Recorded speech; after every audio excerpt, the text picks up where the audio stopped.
圖特的翡翠石碑，亞特蘭提斯島，序文，獻給喜愛古埃及印記的靈魂們。在接下來所翻譯的石碑歷史很奇特，且超出現代科學家的信念。這些古老的記錄是驚人的，可以追溯到西元前36000年。其作者是圖特，一個亞特蘭提斯島祭司，也是國王。在祖國沉沒之後，在古埃及建立了殖民地。他是吉薩大金字塔的建造者。現代人錯誤的以為金字塔的建造是歸到基奧普斯身上，在其中，他融入他對古代智慧的知識，以及安全地隱藏了有關於古代亞特蘭提斯島記錄和工具。大約有將近16000年，他統治古埃及人。倒推時間從大約西元前52000年到大約西元前36000年，在古代野蠻民族中，他和他的信徒已經定居下來，已經發展了一個很高的文明。圖特是一個永恆的人物，也就是說，他已經征服了死亡。只有當他決意經歷死亡，和甚至可以不去經歷死亡。他的巨大智慧使他成為統治着各種不同亞特蘭提斯殖民地的統治者，包括中南美洲一些地方。當他離開埃及的時候，他在阿曼提的大門廳入口建造了大金字塔，在金字塔內放進了他的記錄，而且從他的指紋中挑選最高層級為守衛，守護他的秘密。在以後的時間裏，這些守衛的後裔成為金字塔祭司。圖特被祭司們奉為智慧之神、記錄者。這些祭司們在黑暗時代裏，則踏隨圖特腳步消逝於世。在傳說中，阿曼提的門廳變成地獄，神的大廳，為靈魂在死亡之後接受審判的地方。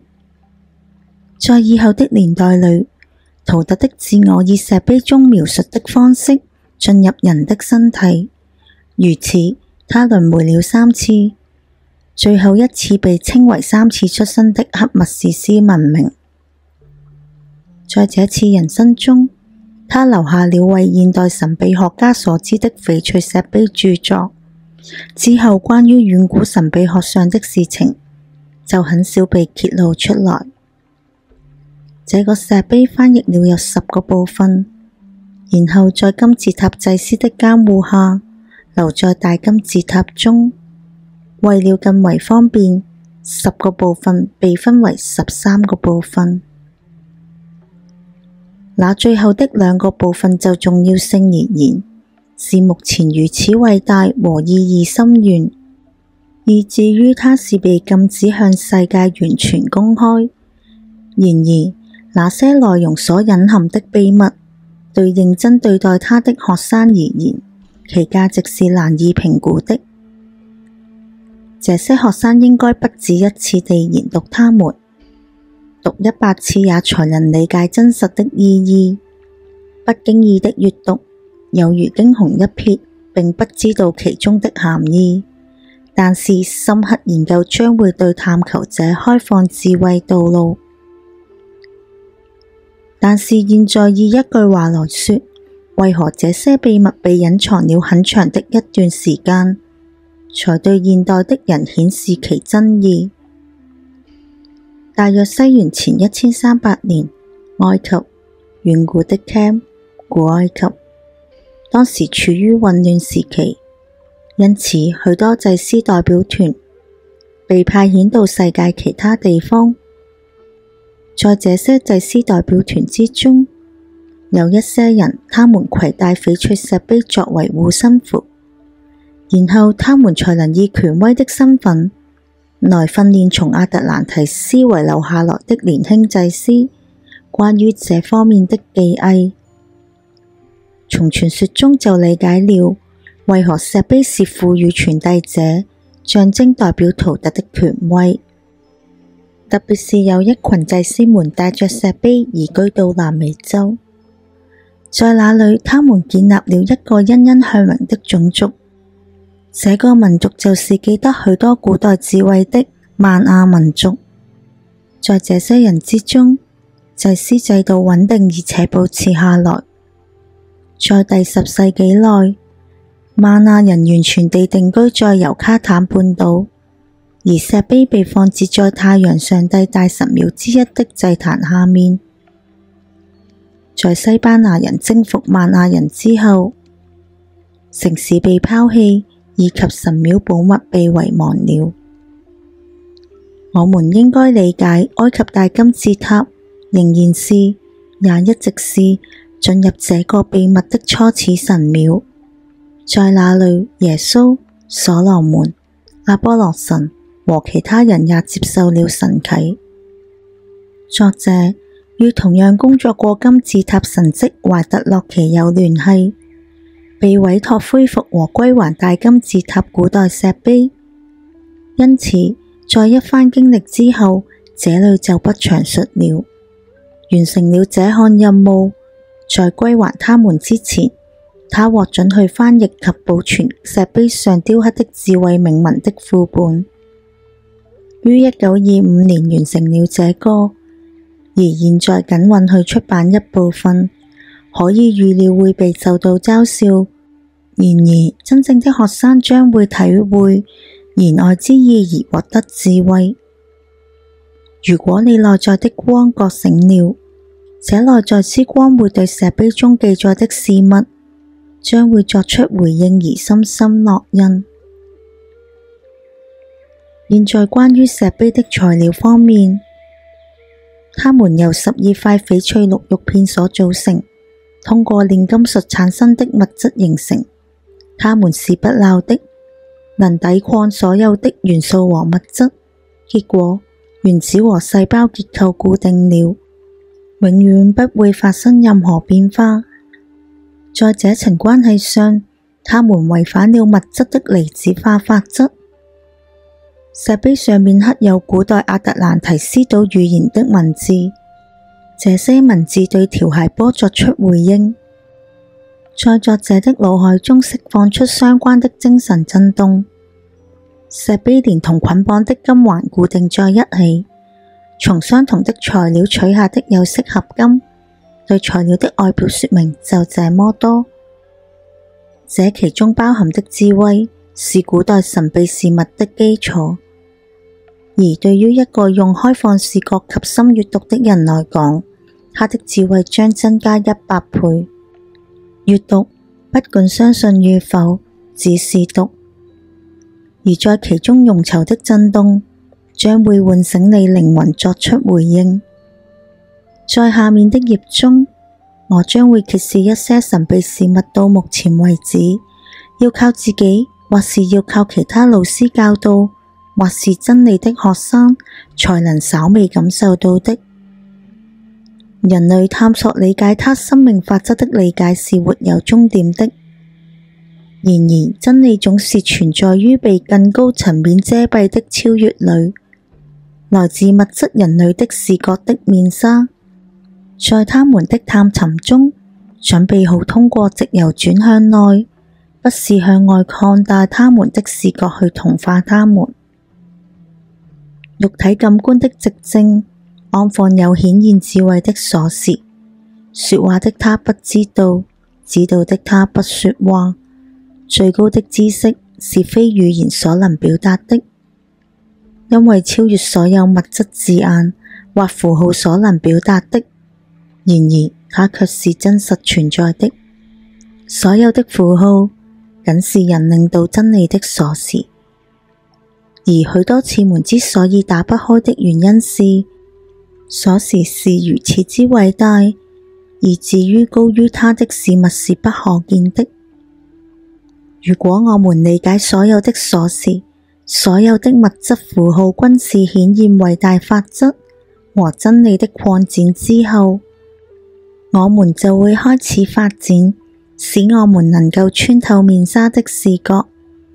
所有宇宙萬物依照法則運行，而管理行星運動法則不比管理人的肉體物質表達法則具有永恆性。整體宇宙法則最偉大之一，是創造生命以人的肉體存在的形式。全部年代神秘學校的偉大目標，已經揭示出連接人的物質層面與人的精神層面之間法則運轉情況。物質與精神之間連接起來就是智慧，因為思想既參與物質，又參與精神。追求這些更高的知識，必須開發你天生的智能和加強你的意志，讓意志能夠集中所有力量在你所渴望的層級上。努力尋求光、生命與愛，只是存在於物質層面。向前進化，它的最終目標是與宇宙意識融入到大一中。在肉體、物質裡面的基礎是第一步，隨後達到靈性的更高目標。在下面頁中，我將會解釋翡翠石碑和它們的秘密、隱藏的和深奧的意義。圖特話裡隱藏的許多含義是表面上看不出來的。知識的光使得石碑的承載將會為思想打開許多新的領域。明智地閱讀，僅僅在於只有當你自己是否具有意識之光，能夠喚醒靈魂根深蒂固的理解才行。圖特的翡翠石碑一，亞特蘭提斯島跟圖特的歷史。我，圖特，亞特蘭提斯島神秘的主人，記錄的看護人，力量強大的國王，魔術家，代代相傳而活着。進入阿曼提大廳周圍的生命，為那些隨後而來的人留下了指導。亞特蘭提斯力量智慧的這些記錄，在昂德島偉大的城市奇奧裡，在過去的時間裡，我開始了這個化身，與現代的小人物作為不一樣。亞特蘭提斯島活着的和死亡的有力量一位，從一個永恆到另一個永恆。他們在生命之河永遠流淌的阿曼提大廳裡，更新了自己的生命。我曾1000次走下通向光明的黑暗道路，我多次從黑暗中提升到光明。我的力量和能量更新了，現在我暫時存下來，而 Cam 人 Cam 是古埃及，將知道我更多。但是在一個未來時期，我仍會復活。有力量和有能力的人，需要對那些留在我身後的人進行算計。那時候小心我古埃及人，如果還是虛偽地背叛我的教導，因我將從你的高度狀態裡掉落下來，從來源處進入到黑暗的洞穴裡。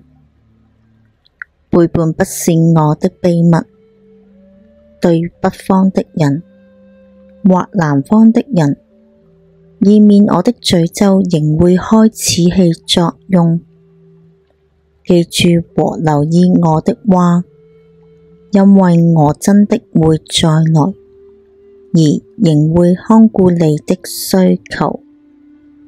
是超越時間和超越死亡，我會再來，獎賞或懲罰，如同會酬謝你的真實那樣。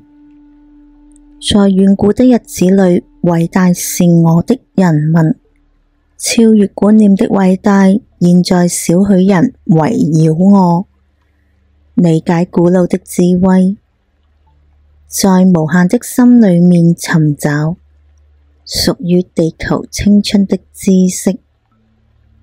英明是我們具有的智慧，駐留我們之中光的孩子。我們擁有強大的力量，來自永恆的火。而在所有的這些裏，人類的孩子中最偉大是我的父親霍行，偉大神廟的看護人，光的孩子間的連接。他居住在神廟裏，住在有人居住的10個島上。3的後面代言人，ULU居民的代言人，與國王交談，用必須服從的聲音。在那裏，我從小孩成長至成人，接受我父親年長這神秘事物的教導，直到及時在那裏於智慧火焰裏成長，直到他衝進強烈的火焰裏。一無所求的我只想擁有智慧，直到在一個偉大的日子，居住者在神廟發出命令，將我帶到居住者面前。人類的孩子中佔少數，他們以自信的樣子居住着。光的孩子不像人類的孩子那樣，他們是不以肉身顯現。我從人類的孩子之間被挑選，居住者的教導，以便他的目的能被履行，意圖凝視未來時間的隱喻。長期以來，我居住在神廟，學習越來越多的智慧，直到我也接近光的放射，來自偉大的火。教導我的他，阿曼提的道路，短坐於死亡審判的地方。偉大國王坐在他權能的王座上，於生命的上帝和死亡的上帝面前，我深深的躬身而敬，接受我生命鎖匙的饋贈。阿曼提大廳的我是自由的，不會被生命週期的死亡束縛。我旅行到星星的遠方，直到空間和時間變得如同為零。然後暢飲滿杯子的智慧，注視人心，和在那裏我發現更大的神秘和歡樂。因為僅在尋求真理中，可使我的靈魂靜下，而裏面的火焰就會熄滅。向下通過我生活的時代，看見我周圍那些人體驗死亡之杯，重返入生命之光，逐漸地從亞特蘭提斯王國傳來的意識波與我合一，只是被一顆較低等星球的東西所取代。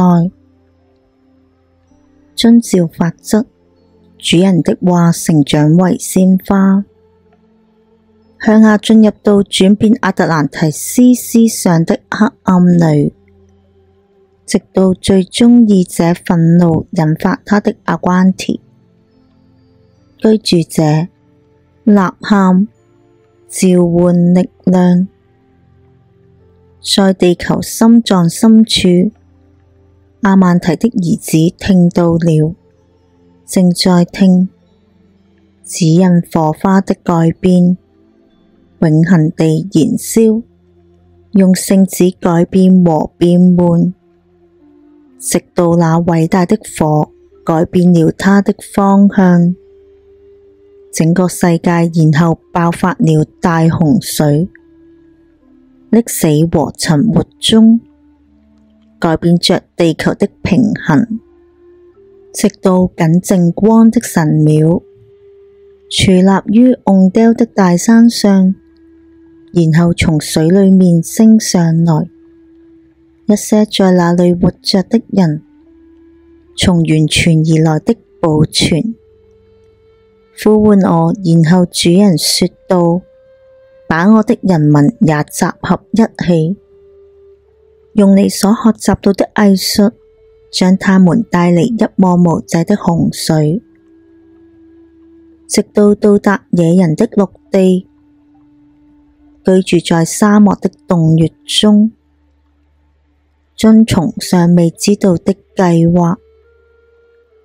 然後我集合我的人民，及登上主人偉大之船，往上提升我們進入早晨。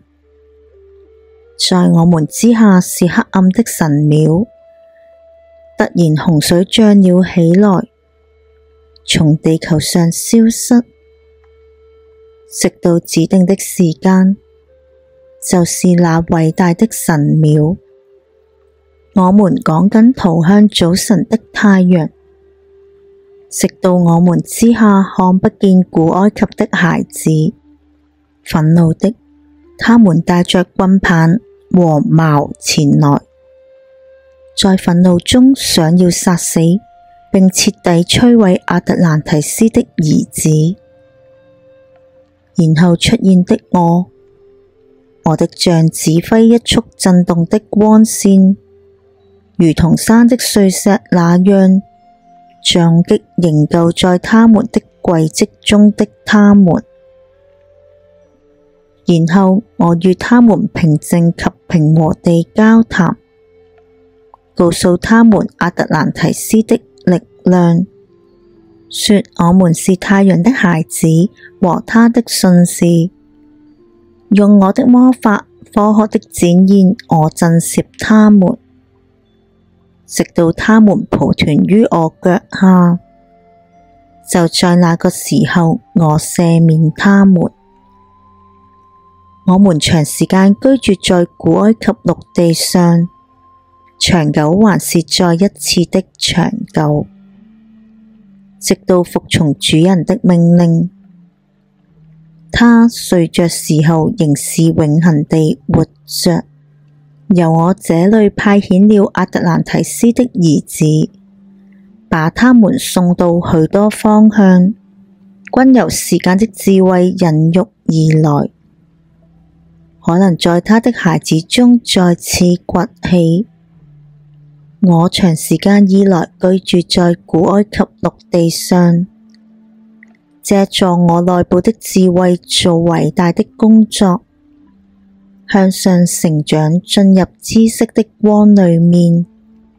古埃及的孩子被我智慧之雨澆灌，枯萎的我然後到亞曼提道路，以使我的力量保持我的能力。世世代代來自亞特蘭提斯太陽的生命，保持智慧，保存記錄少數偉大的古埃及兒子，征服了他們周圍的人們，以靈性的力量慢慢地向上成長。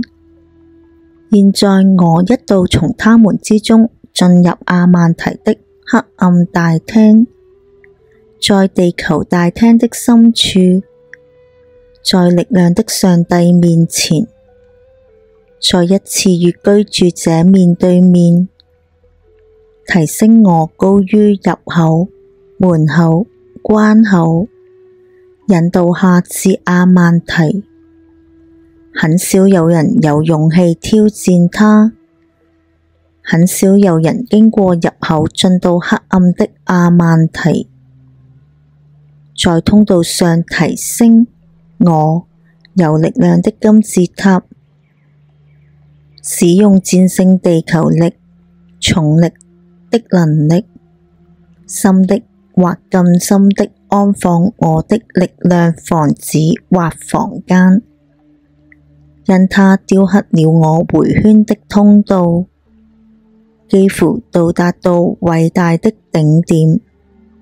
在頂點那裡，我設置了水晶，發射光線進到時間空間裡，從地球之外提取力量，集中在亞曼提入口上。我建造了其他房間，而留下了外表的空缺。房間裡隱藏的是亞曼提鎖匙。有勇氣的他能挑戰黑暗地方，經由長時間的禁食，讓他首先變得純淨起來。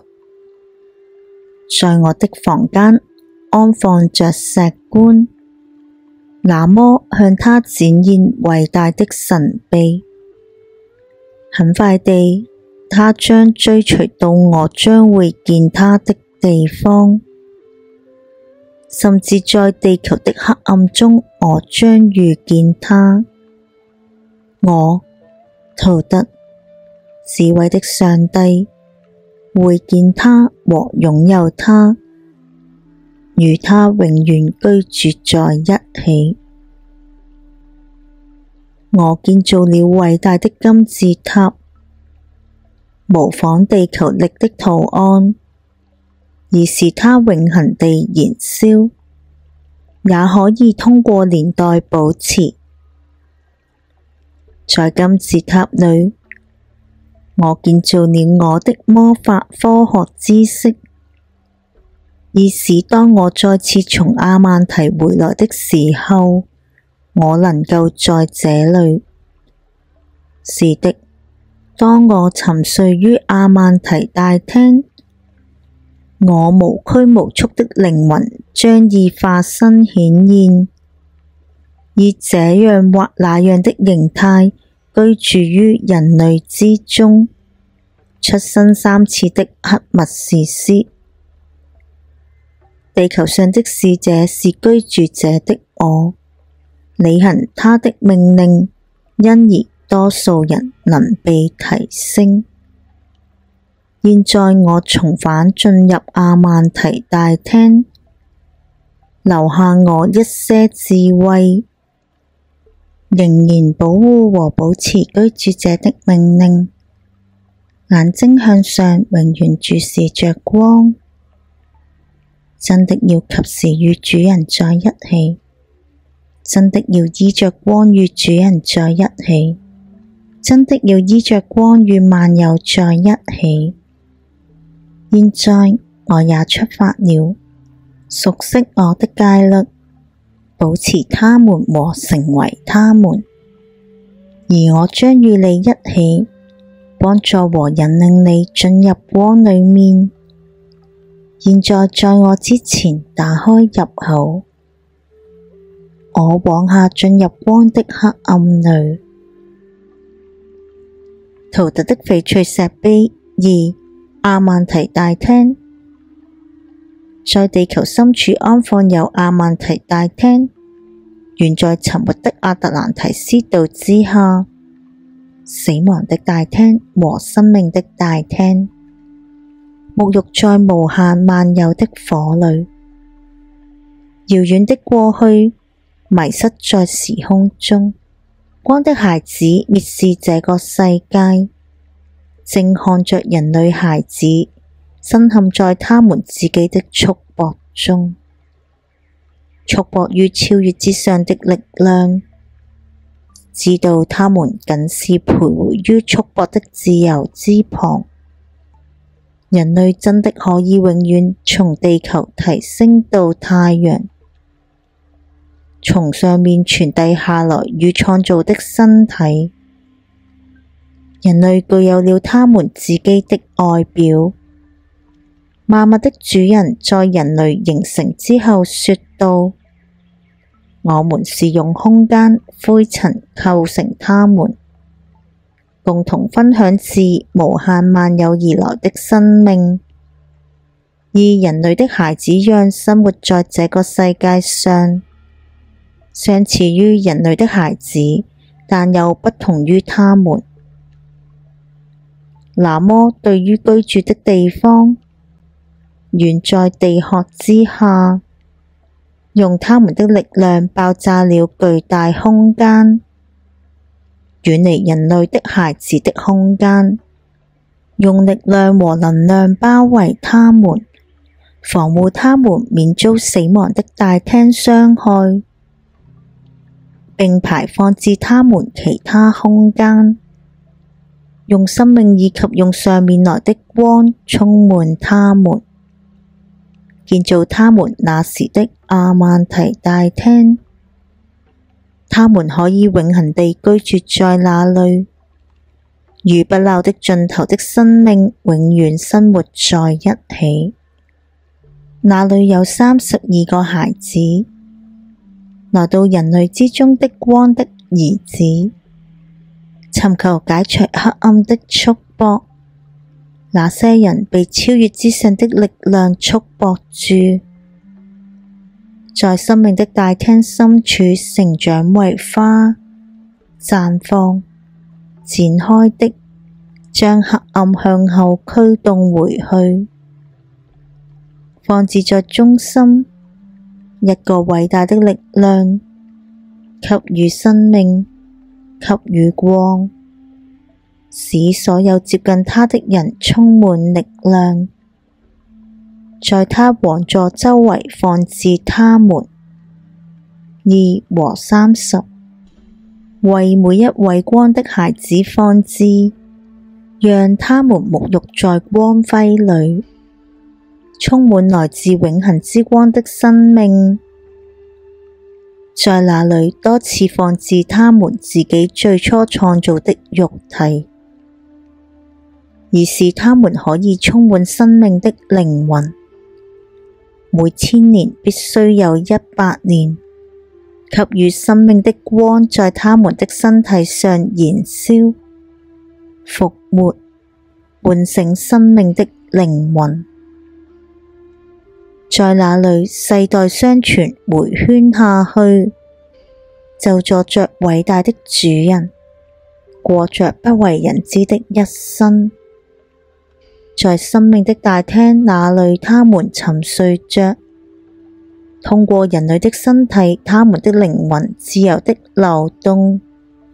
多次，當他們的身體沉睡時，他們以人類的身體顯現，教導和指引人類向前和向上，脫離黑暗進入到光裡面。在生命的大廳那裡，充滿了他們的智慧，不為人類所知，永遠活在寒冷的生命之火下，就坐着光的孩子。當他們甦醒的時候，從深處而來的是人中的光，有限人之中無限的他們。經由前進從黑暗之中長大的他，提升他自己從黑暗到光裡。自由就是他，由阿曼提大廳組成，脫離了光和生命的花。那麼他引導，靠智慧和知識，通過人類，到達生命的主人那裡。在那裡，他可以與主人同在的一，解除黑暗的束縛。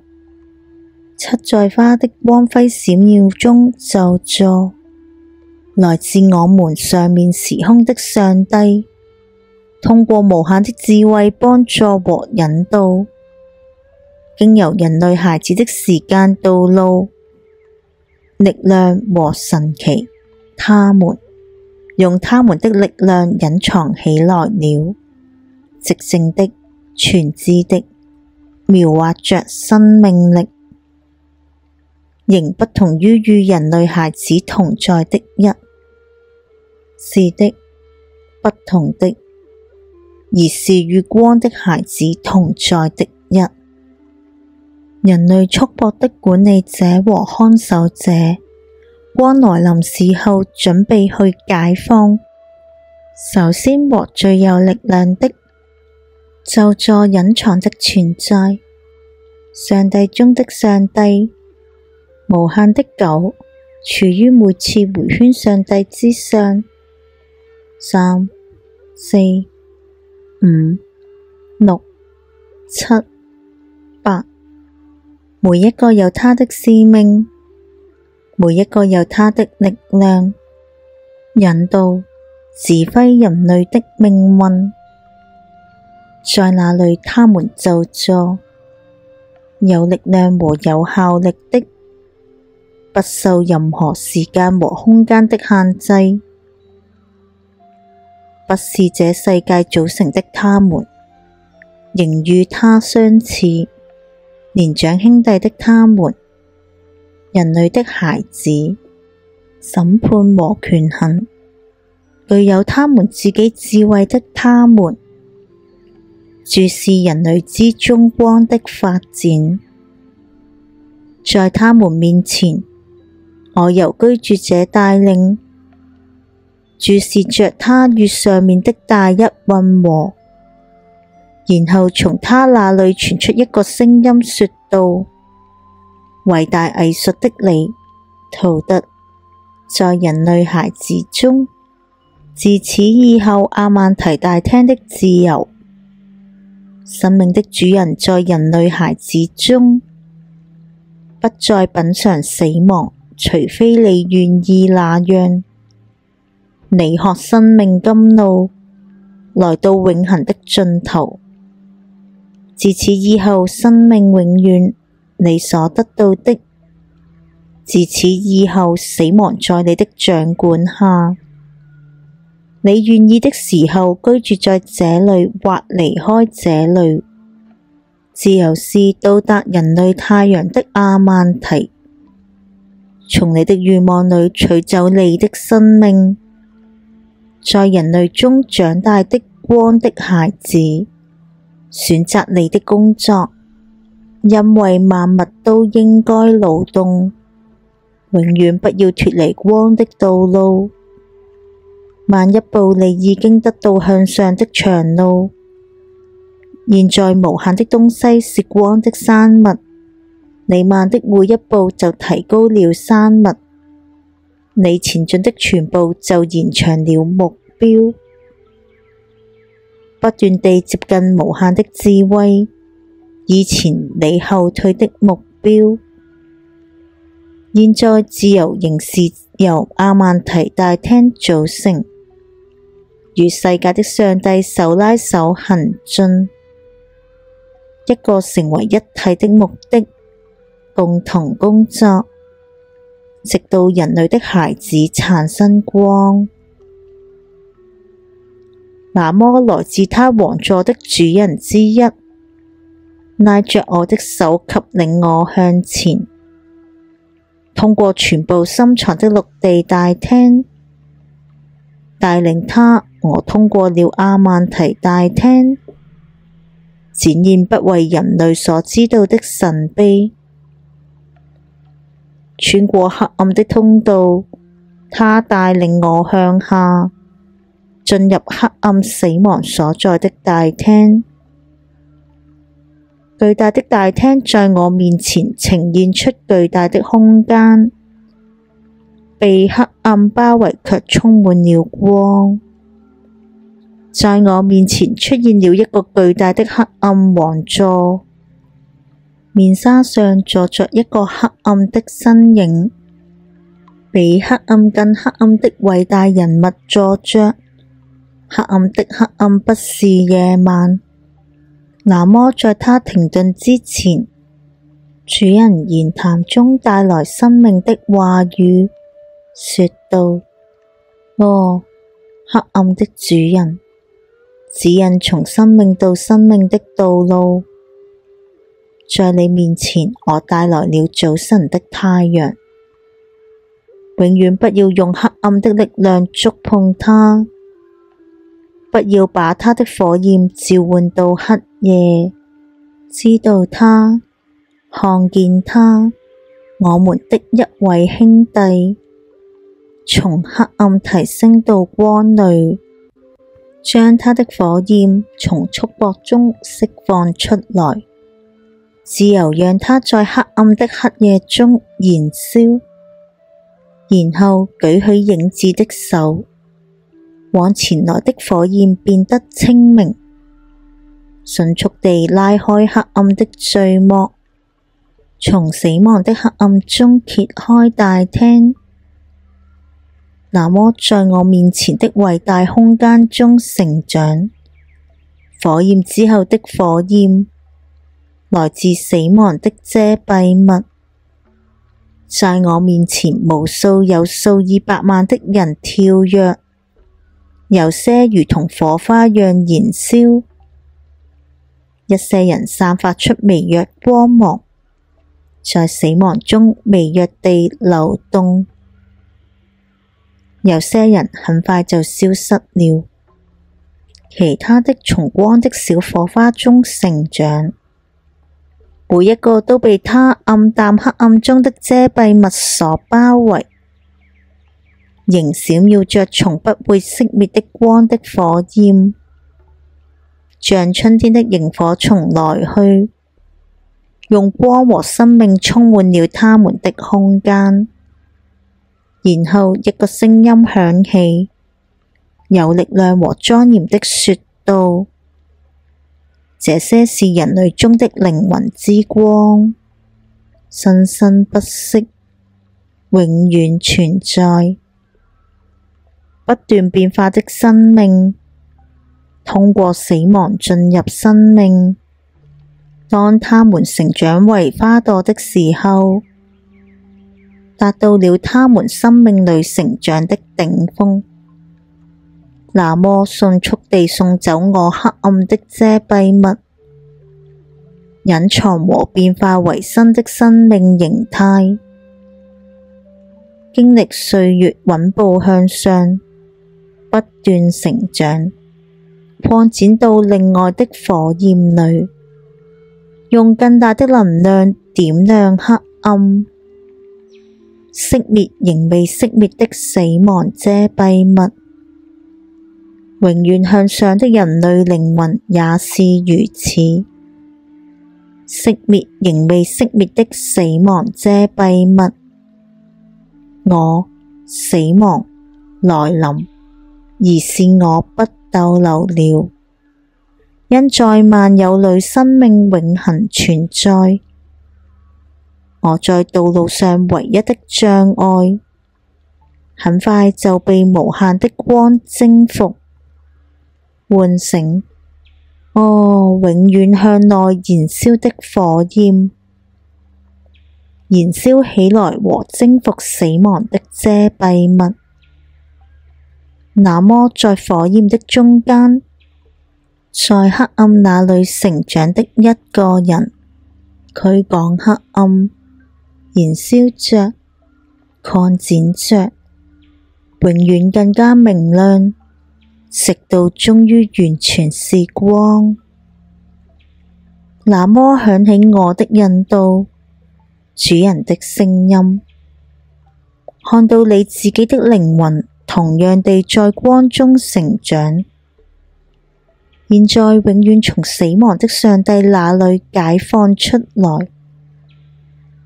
他帶領我往前，通過許多偉大的空間，充滿光的孩子的神秘，人類可能永遠不會聽說到的神秘，直到它成為光的太陽。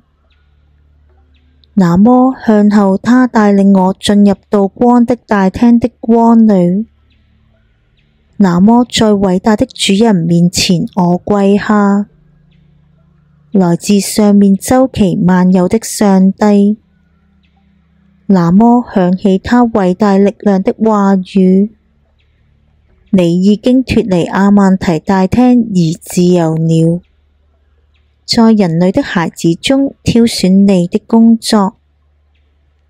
那麼我說道：哦，偉大的主人，讓我成為人類的導師，然後領導他們向前和向上，直到他們也成為人類的光，從包圍他們的死亡遮蔽物解放出來，將照耀人類中的光燃燒。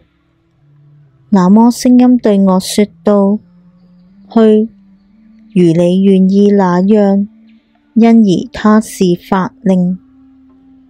主人仍然是你的命運，隨心所欲接受或拒絕，擁有力量，擁有智慧，在人類的孩子中像光那樣閃耀。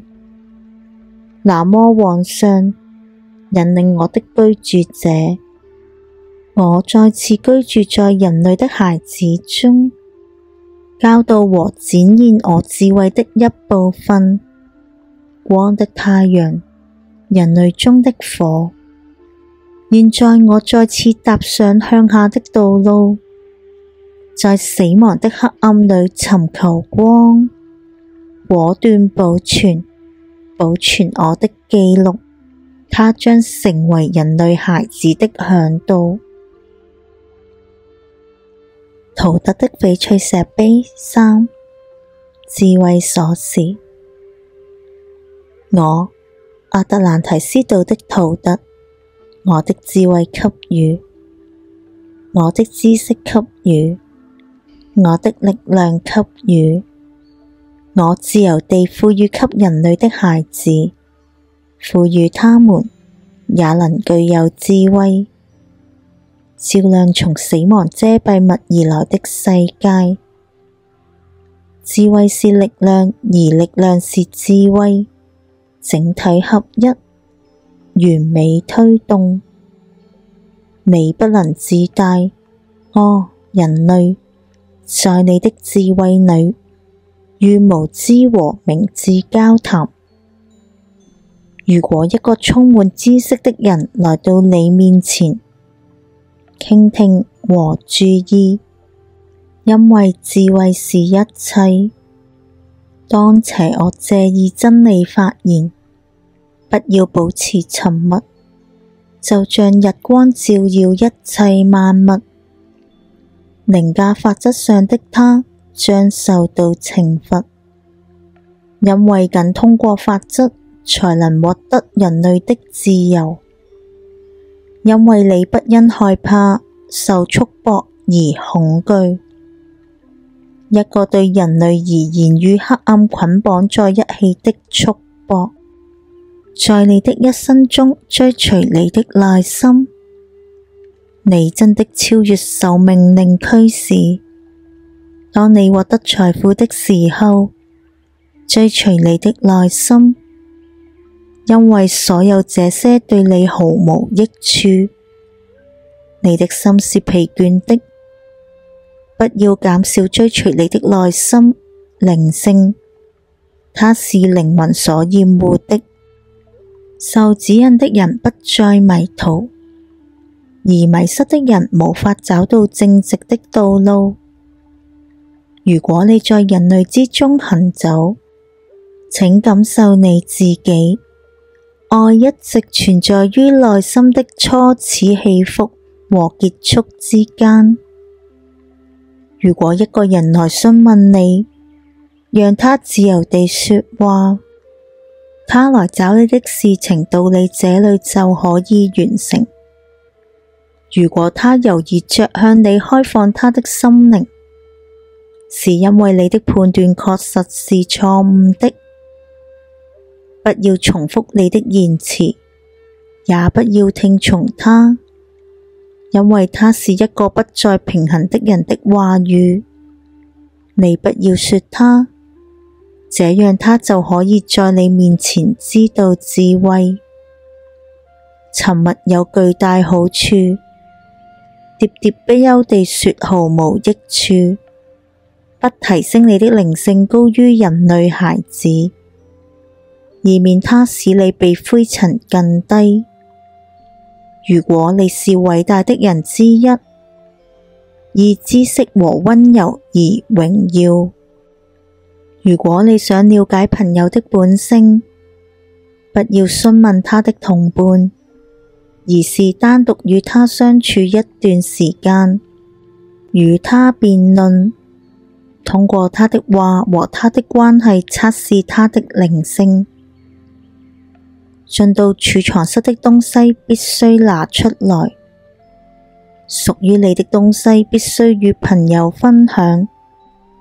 知識被愚人視為無知，而對他有益的東西就是對他有害的。他活在死亡裏，因此他是他的食物。哲人讓他的心扉敞開，但是他的嘴保持沉默。哦，人類，記下這智慧的聲音，記下這光的聲音。在宇宙裏有神秘，揭開他們的光充滿世界，讓那些想要解脫黑暗束縛的人。最初神聖物質來自非物質，來自地球的火，因為你們知道如同地球傳遞到地球那樣，火也如此傳遞到火，並與火成為一體。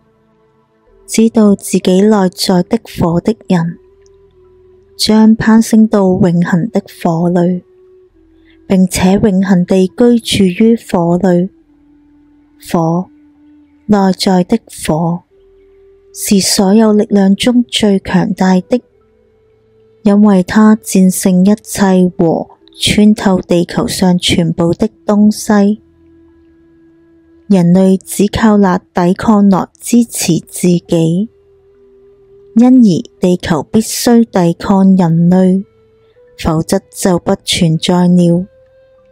所有眼睛不能以相同的視覺看見，因為對某一個物體來說，一種形式和顏色的呈現與不同眼睛有所不同。因而無限的火也是這樣，隨着顏色的變化，每天都絕對不一樣。因而我，陶特，說我的智慧，因為人類是一個徹夜燃燒明亮的火，在黑暗的遮蔽物裏永不熄滅，在死亡的遮蔽物裏永不熄滅。我以我的智慧觀察人類的心靈，發現他們沒有解除鬥爭的束縛，解除羅網。你的火，哦，我的兄弟，以免他被埋葬於黑夜的陰影裏。你聽啊，哦，人類，記下來這智慧，稱呼和形態從哪裏停止？只在意識裏，看不見的無形裏，閃爍光輝無窮的力量。你們通過照耀他們的視野創造的形式，是真正跟隨你原因的結果。人類是限制到身體的行星，直到結束，它通過它的鬥爭自由。只有努力奮鬥，行星才會綻放出新的生命。直到萬物開始的它的行星從黑夜的領域解脫出來。記住，哦，人類，所有存在的只是非存在的另一種形式，所有存在的東西正轉變為另一個存在中，你自己也不例外。考慮法則，因為全部是法則。不要尋找不是法則的東西，因為這樣的存在僅在觀能的幻想裏。所有他的孩子都獲得智慧，就像他們獲得智慧一樣。全部通過年代，光一直被隱藏下來。醒過來，哦，人類，接近明智。我曾在生命神秘的深處旅行，尋找和搜索被隱藏的東西。你記下來，哦，人類，接近明智。遠在地殼之下，在阿曼提大廳，我看見因人類隱藏的神秘。我常常到隱藏通道深處旅行，注視人類中生命之光。生命永遠活在生命之花下面。我搜尋人類的靈性和秘密。我發現人類僅是活在黑暗裏，偉大火的火光被隱藏其中。在隱藏的阿曼提上帝面前，我學習賦予人類的智慧。他們是偉大秘密智慧的主人，來自無窮無盡的未來。他們是七阿曼提的上帝，他們為早晨孩子的最高君主，周期的太陽，智慧的主人。他們沒有承認為人類的孩子。3、4、5和6、7、8、9是人類大師的頭銜。他們遠離未來，無形態仍正在形成。作為人類孩子的教師來到，他們永遠活着，仍沒有真正活着，不受生命束縛，可是解除死亡。用無限的智慧永遠支配他們，躍進仍不躍進到死亡的黑暗大廳。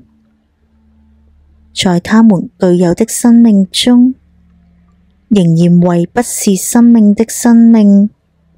解除一切就是萬有的上帝，與聖子一道向前。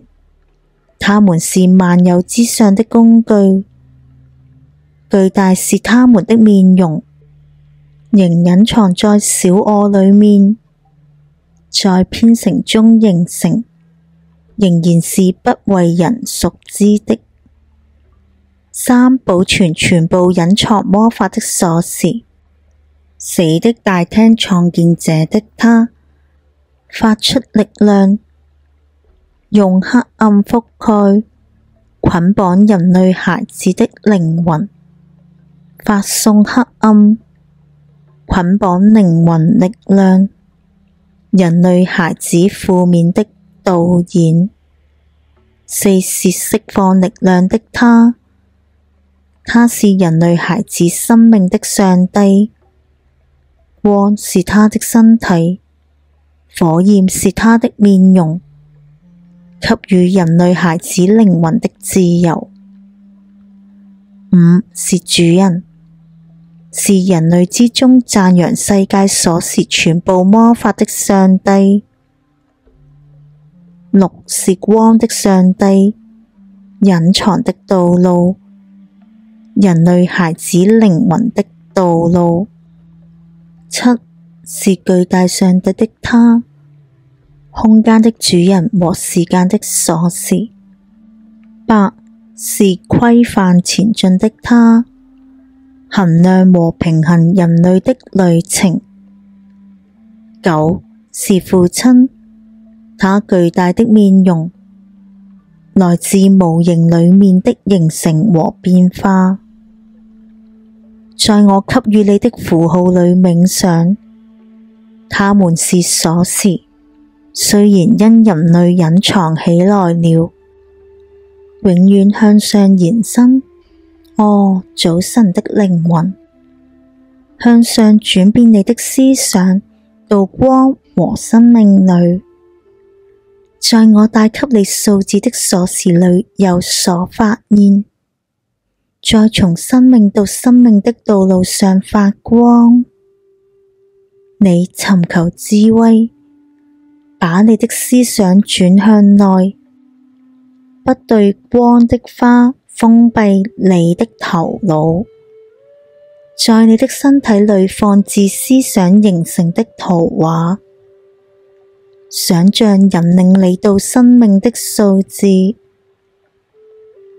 淨化是到達它有智慧的道路，向光的王國開門，像早晨太陽那樣連續不斷地發出你的光輝，排除黑暗並活在白晝裏，接受你，人類，作為你存在一部分。它是七，但不是它們表面上那樣。開放心靈，人類，我確實有我的智慧，在道路上追隨我引領的道路。智慧的主人，早晨光和生命的太陽，到達人類的孩子。陶特的翡翠石碑4，空間的產生。記下來，人類，聽從智慧的聲音。記下亞特蘭提斯島陶特的聲音。我自由地給予你我的智慧，從這週期的時空積聚來的神秘的主人，早晨的太陽，永恆地活着，光的孩子，明亮地發光，早晨的行星，人類的教師。陶特就是全部。很久以前，我在我的孩童時期，安置在行星之下，長久地埋葬於亞特蘭提斯島，夢見遠高於人類上面的神秘。然後在我內心升起偉大的渴望，征服通向行星的道路。一年又一年，我尋找智慧，尋求新的知識，沿着道路，直到我最終的靈魂經歷偉大的陣痛，打破它的束縛及限制，離開了。我從地球人類的束縛中獲得自由，解除了身體。我閃着光穿過黑暗，最終為我開啟了行星空間。我解除了黑暗的束縛，現在去到我尋求智慧的空間盡頭，遠超過有限人類的知識，進入遙遠的空間。我的靈魂自由地旅行，進入無限光的迴圈週期，陌生的超過知識，是行星的一些，偉大和巨大的超過人類夢想。我仍舊發現法則，在它美的全部裏，工作通過和在它們之中，就跟這裏在人類之中那樣。我的靈魂閃光往前，通過無限的美，進入遙遠的空間。我載着我的思想飛行，我在一美麗的行星上休息，和諧的張力充滿整個空中，具有形態，在法則裏移動，同夜晚的星星那樣偉大和宏偉，在和諧裏組裝，保持平衡。宇宙的符號，像上面的法則。在我的旅行中，我經過許多行星，在他們的世界裏，許多種族的人類，一些達到早晨星星那樣的高度，一些下降到夜晚的黑色裏面。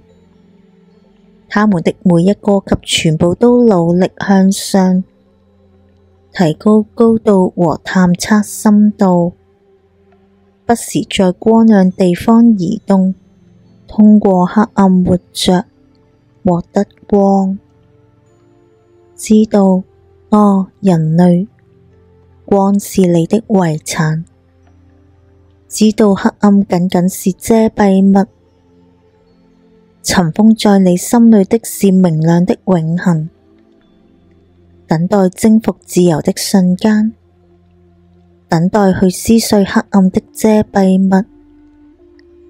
我發現一些人已經征服了月態，當他們仍是人類時候，他們擺脫了空間，利用萬物基礎的力量，在遙遠的空間，他們建造了一顆行星，全部流動的力量提取出來，冷卻凝固，聯合月態形成形態，按照他們的意志成長。他們勝過所有種類的科學，智慧的力量，星星的兒子。長久以來，我停留下來，注視他們的智慧，看見他們從月態城市外的創造巨大的玫瑰和黃金，往前形成最初的元素，全部物質的基礎。月態猛衝向遠處，在遙遠的過去，他們已經征服月態，將自己從羅網的束縛裏解脫出來，在頭腦裏僅僅是即時地形成圖像創造出來，他成長，然後往前，我的靈魂加速，遍及宇宙，永遠看見新的東西和過去的東西，學習人類真正由空間誕生，一顆太陽的兒子，一位行星的孩子，知道，人類，無論從什麼居住的地方而來，他的確是與星星同在的一。你的身體只是旋轉的行星，圍繞他們中心的太陽。當已獲得全部智慧的光，將自由地成為月態裏的光亮，黑暗外面點亮的眾多太陽中的一個，從空間誕生成長為光的其一，正像星星在時間裏遺失了他們的光輝，經過他們的光進入偉大的來源。這樣看來，人類，靈魂向前經過，超越夜晚的黑暗，往前形成，從最初的月態裏，充滿光輝從來源而來的流動，受周圍牽連的月態束縛，仍永遠明亮，直到它終於自由。從黑暗裏面提升你的火焰，飛出黑暗將會自由。我穿過時空旅行，知道我的靈魂最終釋放，知道現在我真的可以追求智慧，直到終於，我經過一個層面，來自知識的隱藏，不為所知的智慧，延伸超過我們所知道的全部。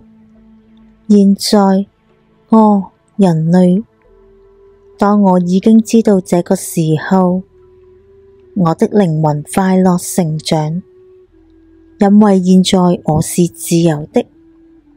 請聽，空間誕生了，記下來我的智慧，不僅是知道，也將會自由。再次記下來我的智慧，人類，也傾聽，真正活着和自由。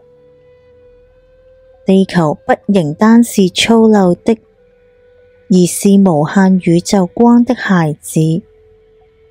不單知道，人類，你的遺產，不單知道真正的光是偉大太陽的兒子，也就在提升智慧的時候，真正明白你與光有血緣關係。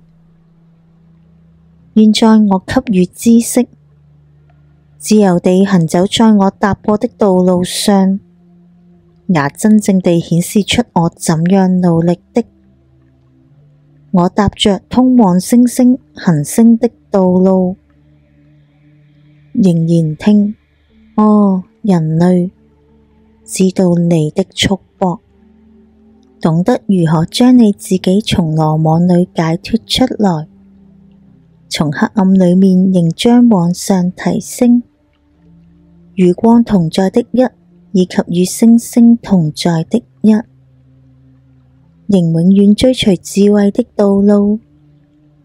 僅僅這也能從下面提升。曾經人類的命運，導致他向前進入無限全部曲線裏，也知道，人類，那全部的空間是安排好有秩序的，僅僅通過秩序，也是與全部同在的一。秩序和平衡是宇宙的法則，追隨也將是與全部同在的一。願意追隨智慧道路的他，開啟的必定是生命之花，從黑暗裏面延伸他的意識，在全部裏經由時間和空間流動，深深的寂靜。最初也必須逗留，直到終於也是解除了慾望，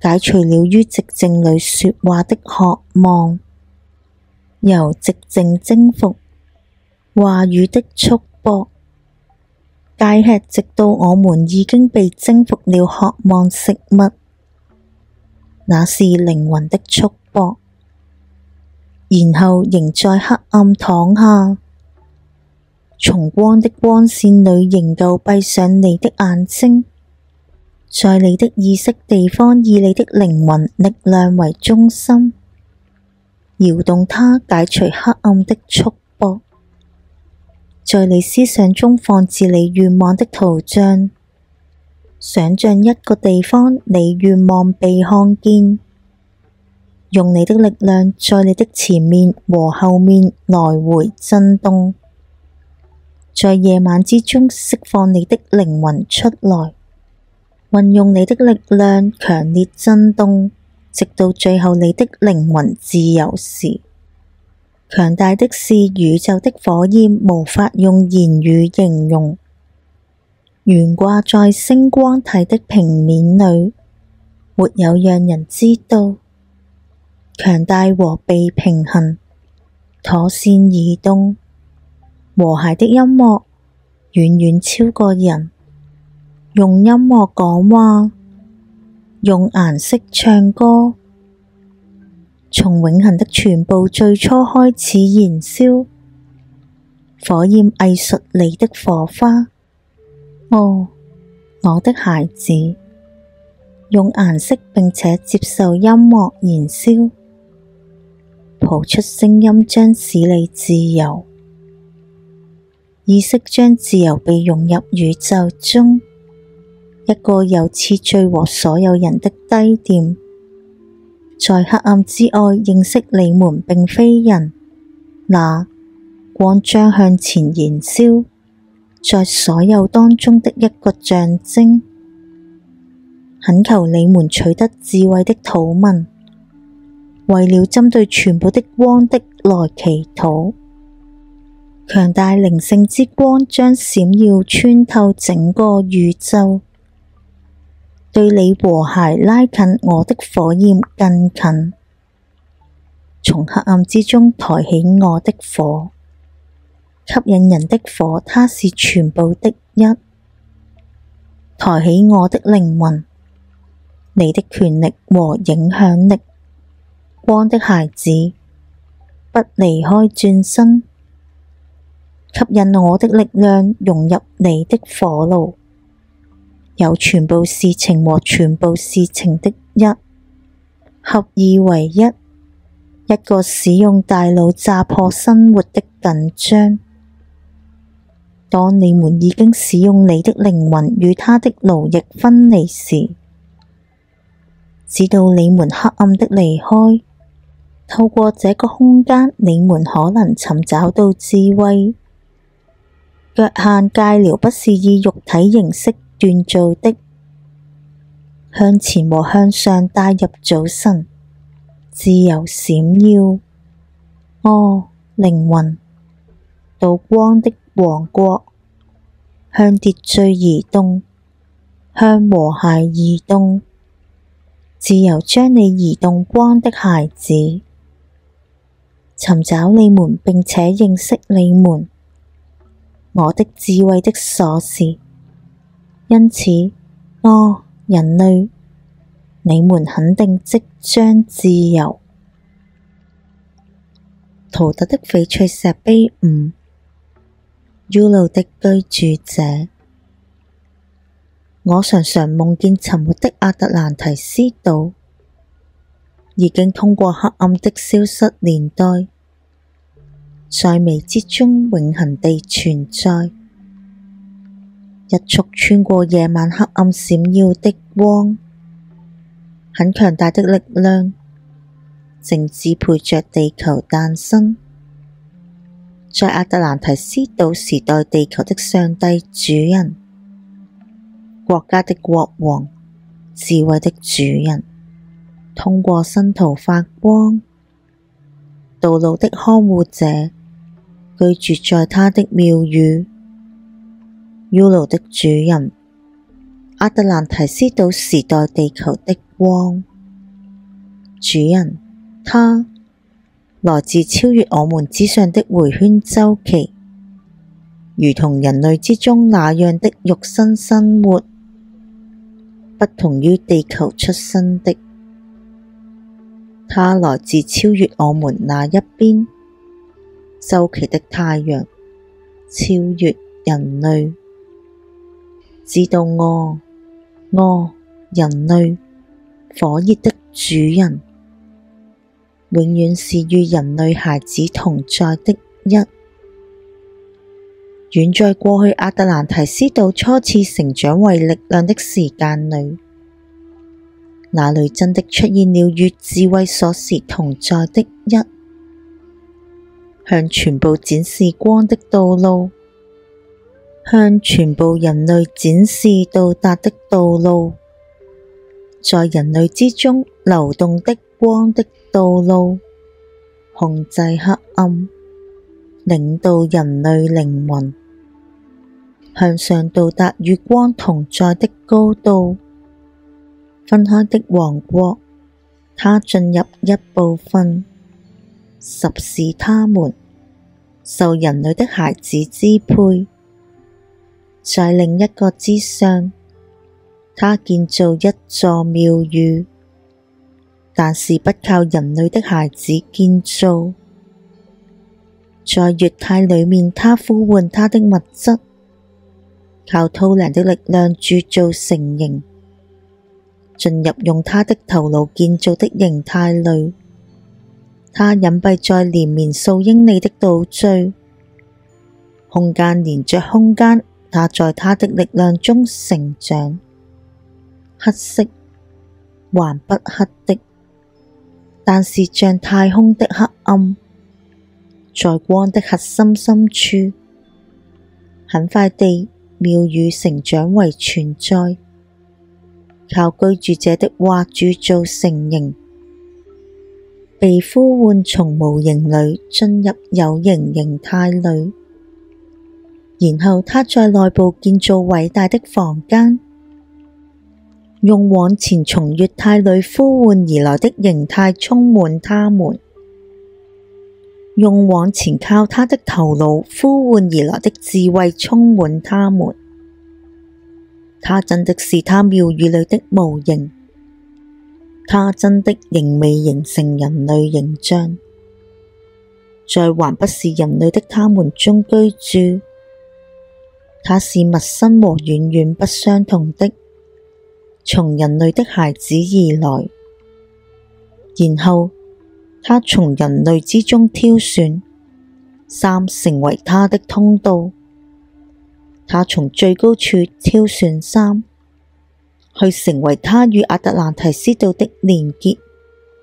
他們為信使，承載他的使命，到人類孩子國王那裏。他往前帶來其他人和教導他們智慧。他們是人類孩子的教師。他在甕丟的島放置他們樹立作為人類光的教師。他們中的每個是這樣被挑選的。他必須受5年和10年的教育，只有這樣他才能理解帶來到達人類孩子的光。因而就產生了妙語，一個居住的地方，為人類的主人居住。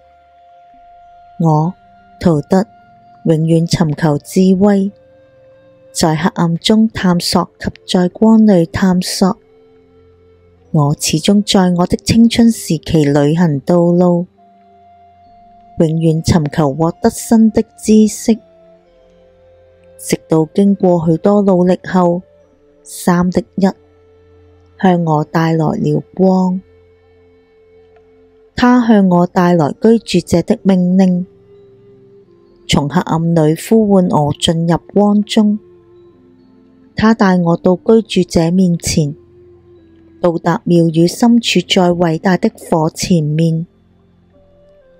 在偉大的王座上，我看見了居住者，披着光的和像火花一樣閃耀發光。我跪在偉大的智慧前，感覺到光一波一波通過我流動，然後我聽到居住者聲音：黑暗，進入光裏來，始終尋找光的道路。地球上每個解開它束縛的靈魂，將很快被解除黑暗的束縛。從黑暗往前已經提升，更接近你目標的光。在這裏，我將作為我的孩子之一居住，智慧凝聚而成的記錄的看護者。你為超越光的工具，你準備好去做需要做的，通過黑暗的年代智慧的保存者，將很快成為人類的孩子。你活在這裏和暢飲全部的智慧，直到你將揭開秘密和神秘面紗。然後我回答周期的主人，說道：光，傳遞到人類的光，向我賦予你的智慧。我可以成為人類的教師，賦予你我自由的光。然後主人再次向我說：世代將經由你的智慧活着。是啊，就在亞特蘭提斯島海浪翻滾之上，持有光，雖然在黑暗裏隱藏，準備好來臨當你被呼喚的時候。現在你去學習更大的智慧，你通過光成長進入無限的全部裏，然後我長久地居住在居住者的妙語裏。直到最終我是與光同在的一。然後我追隨到達星光體平面的道路，然後我追隨到光的道路，我追隨道路進入地球的中心深處，學習秘密，如同上面那樣的下面，學習進入阿曼提大廳的道路，學習平衡世界的法則，用我的智慧連通進入地球隱藏的房間，通過地殼的深處，進入道路，為人類孩子年代隱藏起來的道路，在我面前除去面紗，永遠擁有更多的智慧，直到我達到新的知識，發現全部是全部的部分，偉大可是比我們知道的全部仍更偉大。通過全部的年代，我探尋無限的中心，深處及更深處，我發現的神秘更多。現在，當我通過年代回顧時候，我知道智慧是無限的，整個年代永遠長得更大，比全部更大的與無限同在的一。在遠古的亞特蘭提斯島擁有光，但是黑暗也隱藏在全部裏。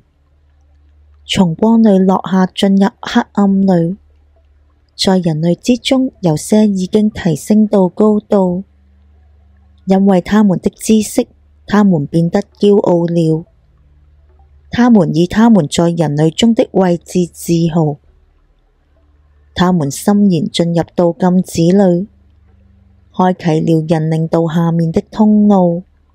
他們不只永遠尋求去獲得更多的知識，而是尋求從下面提升他向上，到下面的他必須平衡。此外，他被缺乏我們的光束縛住了。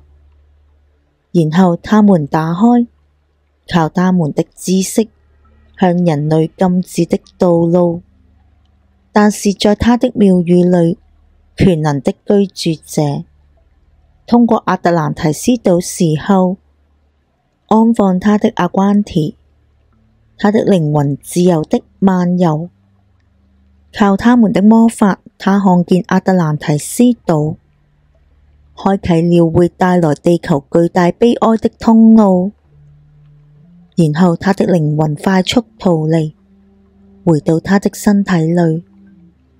他向上喚醒他的阿關提，他呼喚三位力量信使，給予粉碎世界的命令，很快地傳遞給在地殼地深處進入阿曼提大廳的居住者。然後他呼喚揮舞7個上帝主人的力量，改變地球的平衡。下沉的亞特蘭提斯島隱沒在黑暗波浪之下，粉碎了已經開啟的通路，粉碎了引導向下的入口，除於路外粉碎了所有的島嶼，以及居住者而指導的部分。他保存他們成為教師，為那些隨後而來的人導路的光，為較小的人類孩子的光。然後他呼喚我圖特，在他前面給予我所有我應該做的命令，說道：你拿着，圖特，你全部的智慧，拿着你全部的記錄，拿着你全部的魔法，你以人類的教師往前，你往前保存記錄，直到光在人類之中成長的時候，你就是通過年代光的全部，仍隱藏着被啟迪了的人類發現，遍及地球，我們賦予的力量，你自由地獲得或帶它遠去。你現在集合亞特蘭提斯島兒子，帶走他們和逃避到岩石洞穴的人們，飛到古埃及孩子的陸地上。然後我集合亞特蘭提斯島兒子，進入我帶來全部我記錄的太空船裏，帶來尋獲的亞特蘭提斯島記錄。我集合了我全部的力量，許多力量魔法的工具。然後我們以早晨的翅膀向上飛升，我們在廟宇上面升得高高的，正離開在後面的山和居住者。在廟宇之下大廳的深處，正關閉了到周期上帝的道路。然而永遠對知曉的他，將打開到達阿曼提的道路。然後我們以早晨的翅膀快速逃離到古埃及孩子的陸地上，在那裏靠我的力量，我征服和統治他們。我提升到光，古埃及的孩子，岩石深處之下，我隱藏了我的太空船，正等待人類可以自由的時候。在太空船之上，直立了形態的標記形象人的獅子，在圖像之下仍靜止着我的太空船，需要將出現時候就會升起，指導我人類遙遠的未來，侵略這將來至深處的外面，然後覺醒，擁有智慧，往前展示我的船和輕鬆征服。在圖像深處下放有我的秘密，在我建造的金字塔裏探尋和發現，每個為其他的基礎，每個引導進入生命的通路。追隨我留在我後面的鎖匙，尋找及將是你生命的入口。你在我的金字塔裏尋找，在通道一面牆壁盡頭的深處，使用你七的鎖匙，而向你打開將下降的道路。現在我向你賦予我的智慧，現在我向你賦予我的道路，追隨道路，解答你我的秘密，直到我向你展示道路。圖特的翡翠石碑6魔法鎖匙。聽啊，人類，傾聽魔法的智慧，聽被遺忘了的力量知識。在最初人類日子很久以前，黑暗和光之間開始的戰爭。人類，就跟現在這樣，被黑暗和光兩者充滿。而當在一些黑暗地獄搖擺時候，而其他的光充滿了靈魂。是啊，這戰爭時代很古老，在黑暗和光之間永恆的掙扎。所有經歷的時代，戰鬥真的一直很猛烈，使用對人類隱藏的奇異力量。熟悉於被黑暗充滿者，總是努力反對光，但是其他被光充滿的人，已經永遠戰勝了夜晚的黑暗。在全部時代光體層面裏，的確將聽說與黑夜的戰爭。很久以前，早晨的太陽遞減中建立了黑暗的世界，在過去開始了掙扎，黑暗與光，古老時代的戰爭。多數人在這時間因而充滿了黑暗，只能無力地自黑暗裏發出微弱的光芒。他們中的一些人是黑暗的主人，他們尋求用他們的黑暗充滿所有人，尋求吸引其他人進入他們的黑暗裏，猛烈地抵擋他們光明的主人。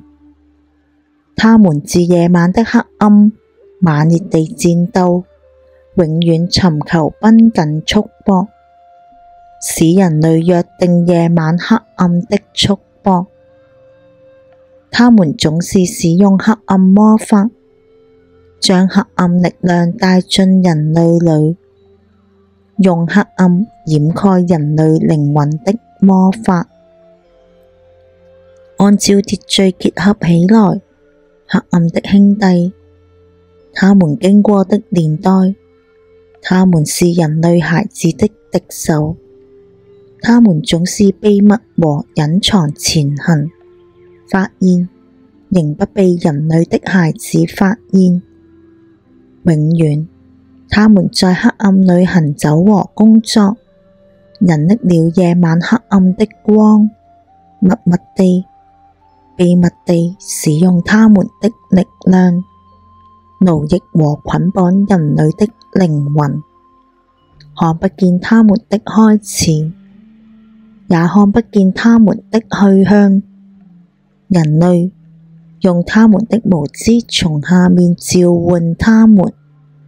黑暗就是黑暗兄弟旅行的道路，黑暗的黑暗，而不是夜晚的黑暗。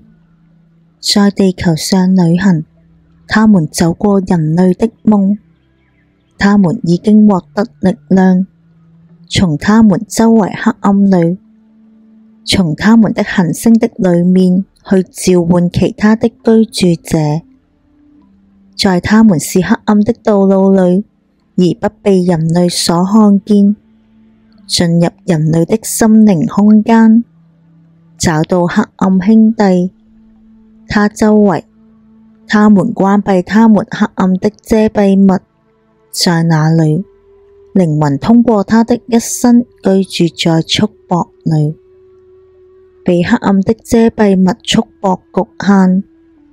他們在被禁止的知識裏很強大，禁止只因為它是與黑暗同在的一。聽我，古老的人類，及記住我的警告，去解除黑暗的束縛，不要將你的靈魂交給黑暗的兄弟，永遠保持你的念轉向光。還不知道，人類，你的悲傷僅僅是經歷黑暗的遮蔽物。是啊，人類，注意我的警告，永遠努力向上，將你的靈魂轉向光。黑暗的兄弟尋找他們的兄弟，那些旅行在光道路上的人，因為他們很了解已旅行的那些人，在他們光的道路上遠遠向着太陽，具有偉大及更大的力量，受黑暗約束的光的孩子。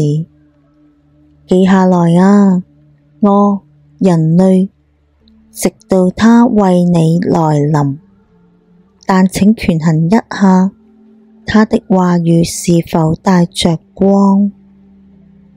因為存在行走在黑暗光亮裏的多數人，可是還不是光的孩子。跟隨他們的道路是容易的，容易跟隨他們引導的道路。不過人類，注意啊，我的警告，僅在他努力的時候，光才來到。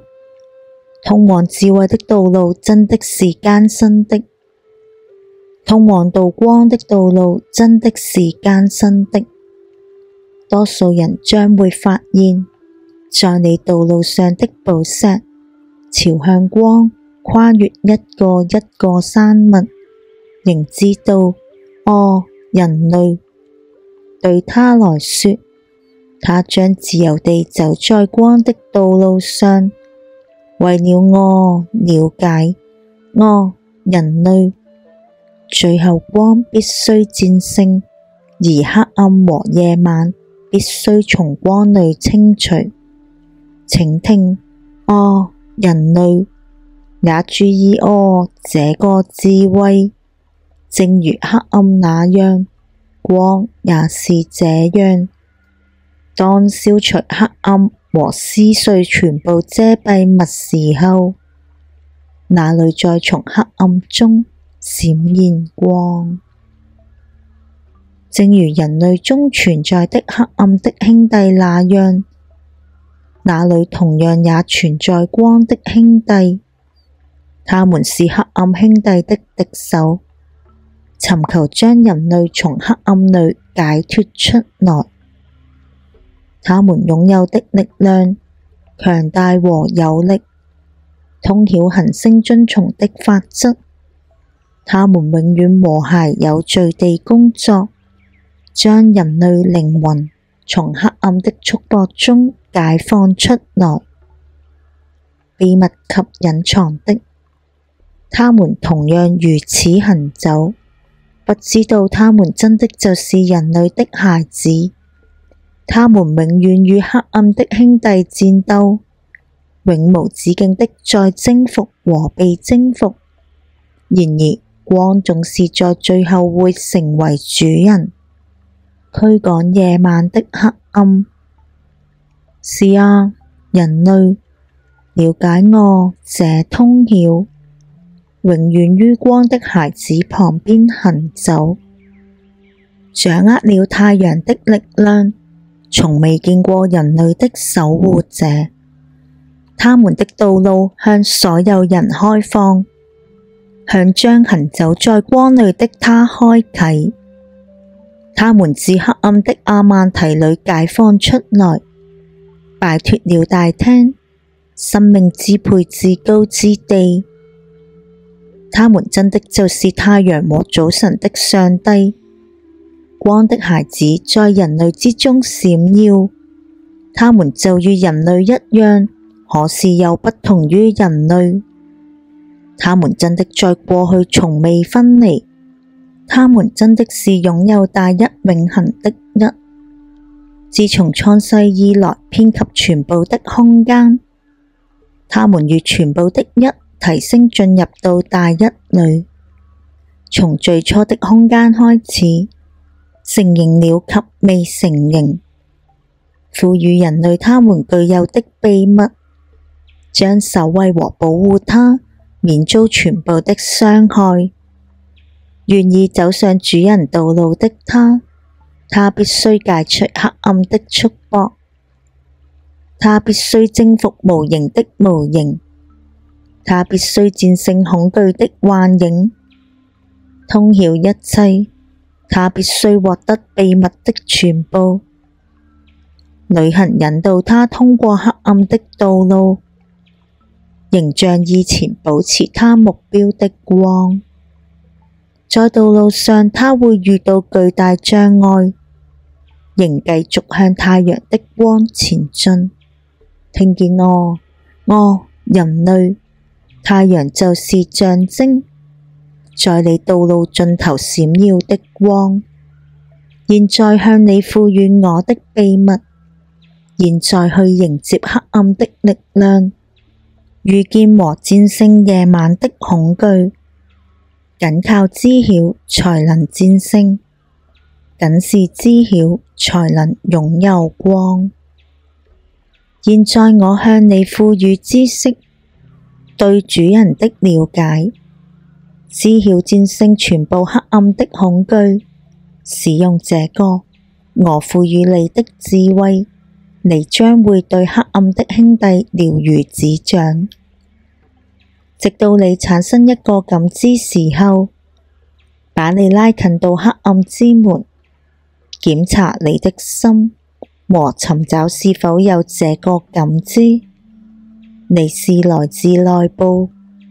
如果你發現你自己想法的黑暗，將它們從你心中的位置驅逐出去，通過你的身體發送震動波，最初不規則和隨後就規則了，反覆多次直到自由。開始時波的力量在你頭腦中心，指引它從你的頭到你的腳波動。但是假如你發現你的心不是陰暗的，確有一個指向你的力量，僅是靠知曉你才能戰勝它，僅擁有智慧你才能希望去獲得自由。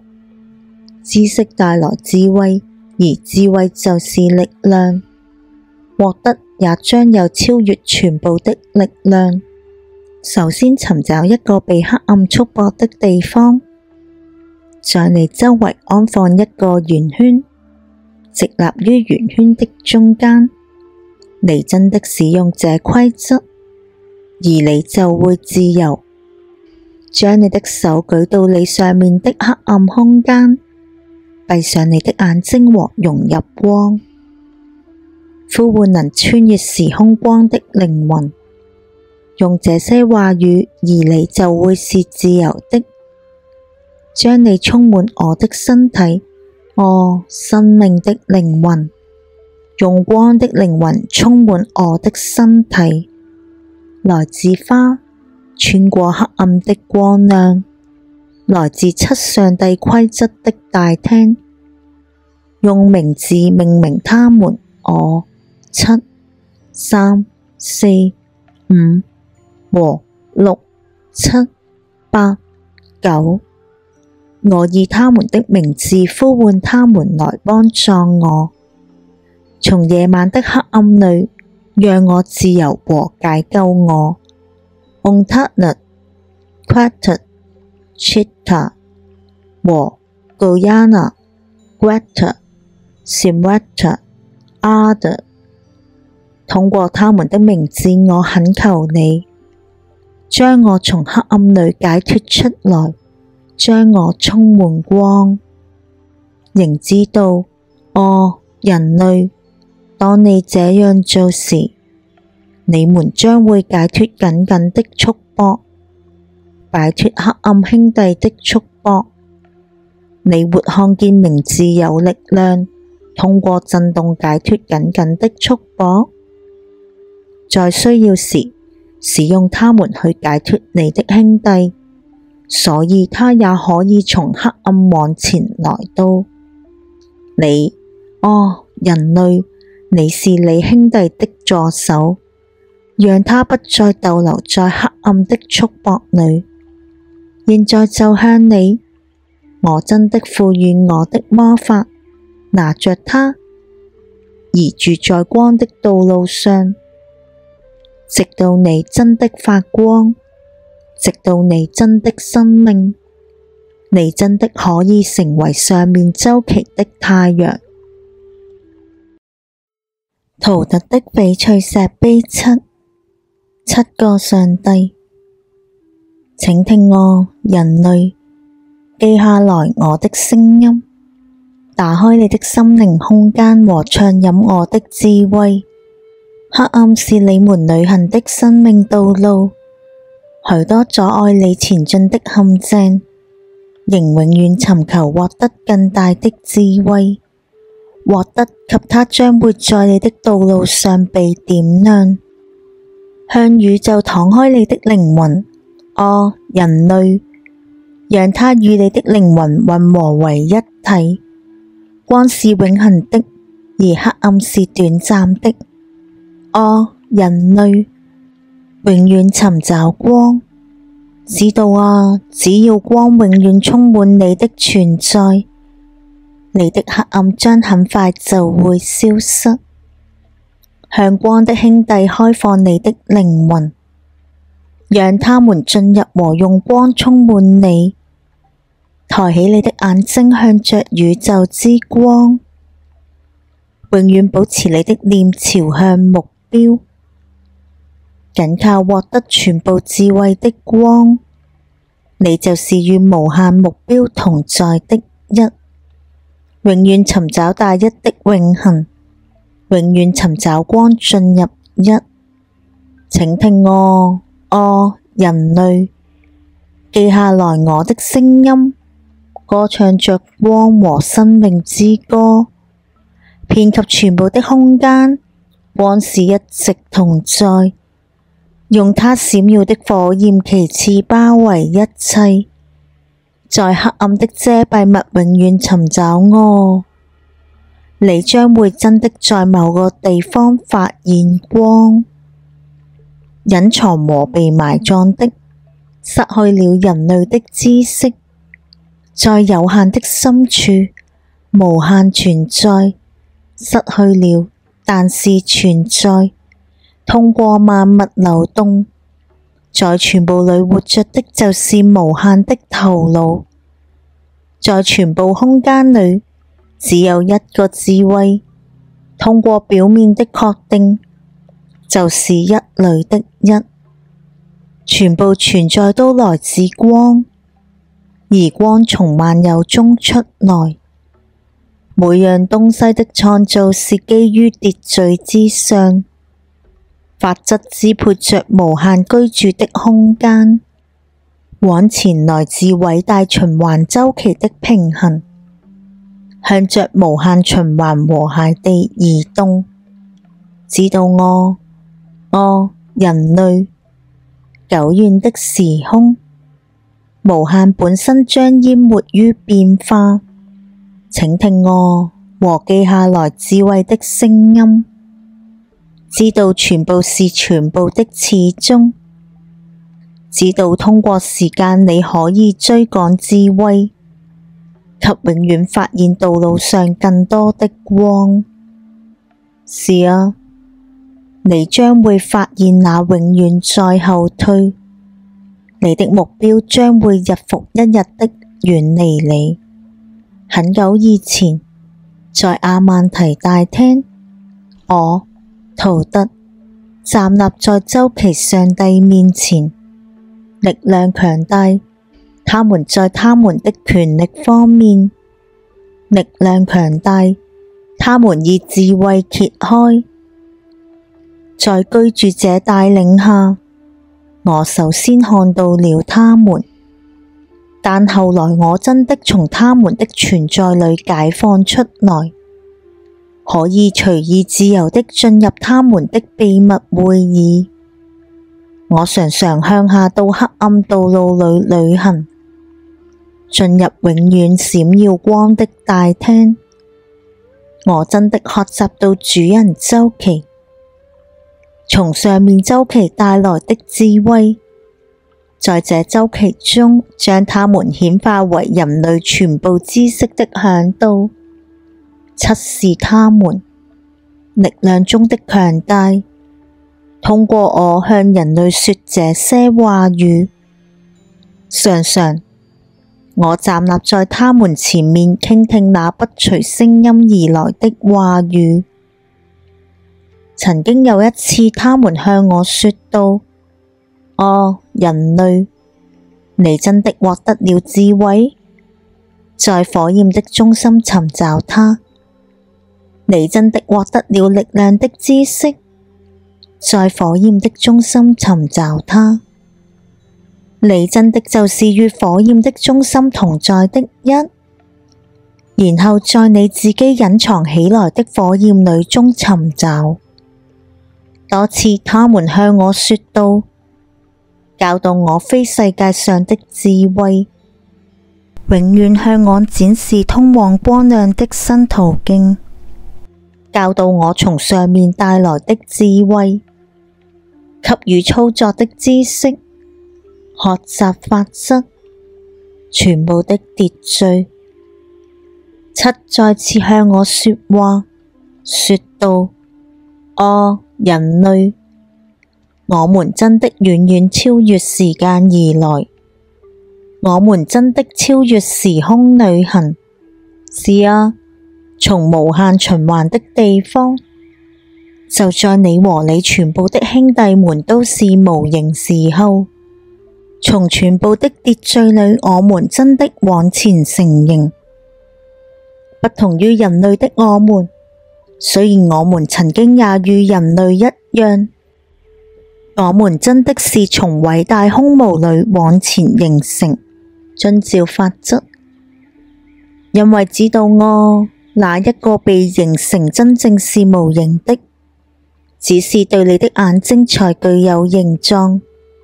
而又一次，漆向我說話，說道：光的孩子，ô圖特，你真的可以自由地向上面明亮的道路旅行，直到終於全部的一成為一。在我們秩序之後，我們真的往前成形。3、4、5、6、7、8、9，知道喎，這些是我們來自人類的迴圈周期數字。在這裏每一個具有履行的義務，在這裏每一個具有控制的力量。我們仍是與我們迴圈周期靈魂同在的一，我們也仍是正在尋求目標，遠遠超越人類的想象，無限擴展為比全部更偉大的一。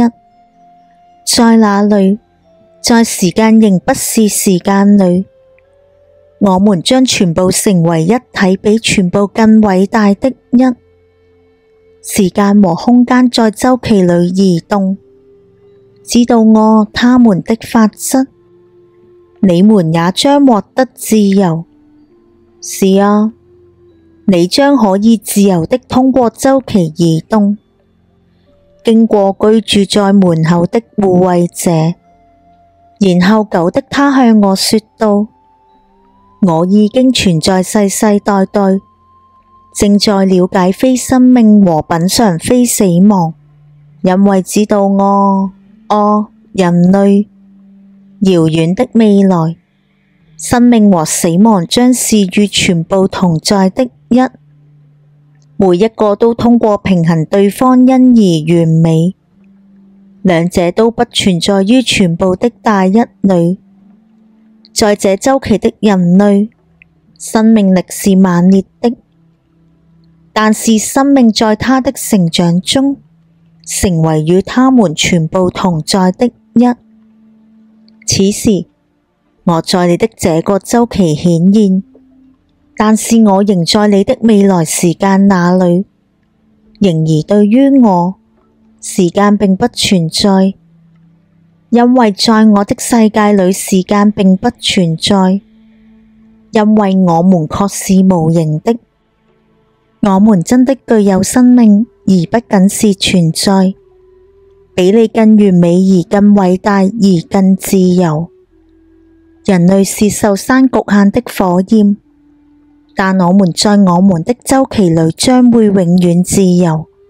知道我，人類，就在你持續前進，進入上面延長的週期。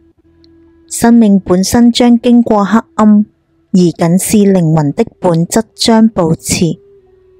然後白的上帝向我說道：你了解的全部只是少許的部分，不同於你在偉大裏感應到的那樣。在遙遠的空間裏，光是至高無上的。我真的進入光裏，我也同樣被形成，只是不同於你們的。光的身體是我形成的無形形態，知道我是非生命和知道我是非死亡。我是全部存在的主人，尋找發現通過障礙物的道路，旅行通往光的道路。狗再次向我說道：尋找去發現超越的道路，對於成長並不是不可能的，到更高的意識上，因為就在意義成為一的時候，而一已變成為全部。知道我障礙物已被解除，你們就解脫了道路。你真的從無形的形態中成長，你可以自由的道路。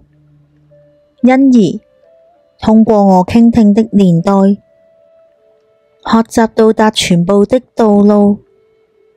現在我真的把我的思想提升到萬物裏，當他呼喚的時候，記下來和傾聽。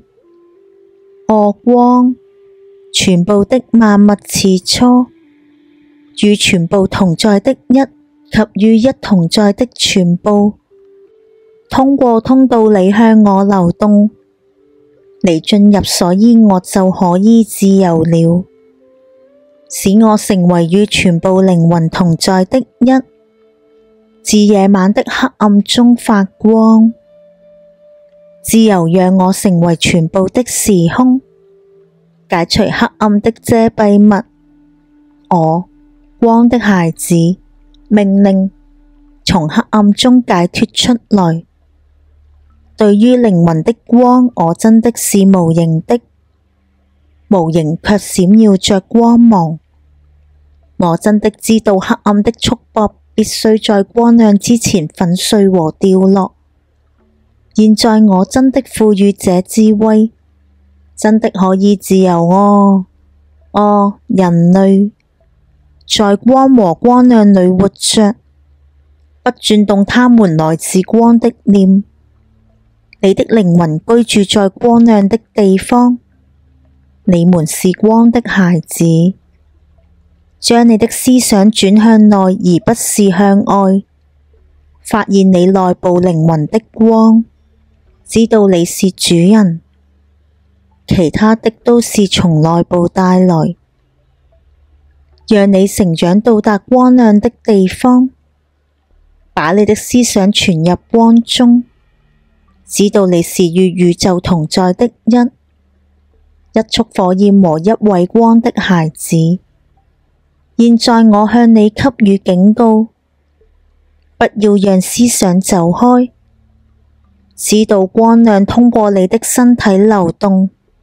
是的，不要轉向黑暗兄弟，那來自黑色的兄弟。但請永遠抬起你的眼睛，你的靈魂與光融合，取得這智慧和注意它。記下來我的聲音和遵守，追隨光的道路，而你將是與道路同在的一。圖特的翡翠石碑8，神秘的鎖匙。到達你，人類，我真的賦予我的知識。到達我已賦予光的你。現在請聽我。接收我的智慧，帶來上面和超越的空間層面。我真的不同於人類，因為我已經從維度和層面自由了。在每一個裏，我獲得新的身體；在每一個裏，我改變我的形態。現在我真的知道，無形就是有形的全部。七的智慧真是偉大，從超越而來的他們真的有力量，通過他們的力量顯現他們，被超越的力量充滿。請聽我這些智慧的話語，請聽我而使他們成為你的，在他們裡面發現無形態。神秘只是隱藏的知識，知道我及將會揭開面紗，尋找深深隱藏的智慧，而掌控黑暗和光。圍繞你深處的是神秘，隱藏了古老的秘密。將我的智慧鎖匙仔細搜尋，的確將會發現道路。到達力量的通路就是秘密。但是獲得道路的他將會接受到。注意光，我的兄弟，打開而將接受到。繼續通過黑暗的山谷，戰勝黑暗的居民，永遠保持你的光層面的眼睛，而你將會是與光同在的一。人類處於改變的進程中，去形成不是這世界的形態，它是時間到無形態的成長，在週期之上的一個層面。知道我在與光同在前必須變成無形。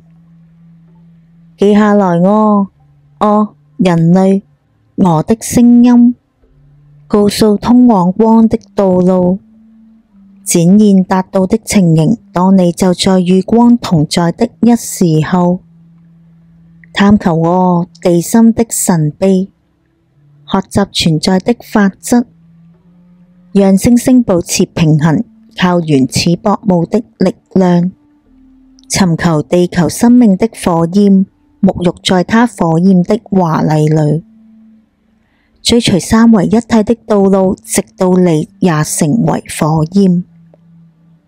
你用沒有聲音的話語交談，向居住在下面那些人，進入藍色點燃的廟宇而沐浴在全部生命的火裏。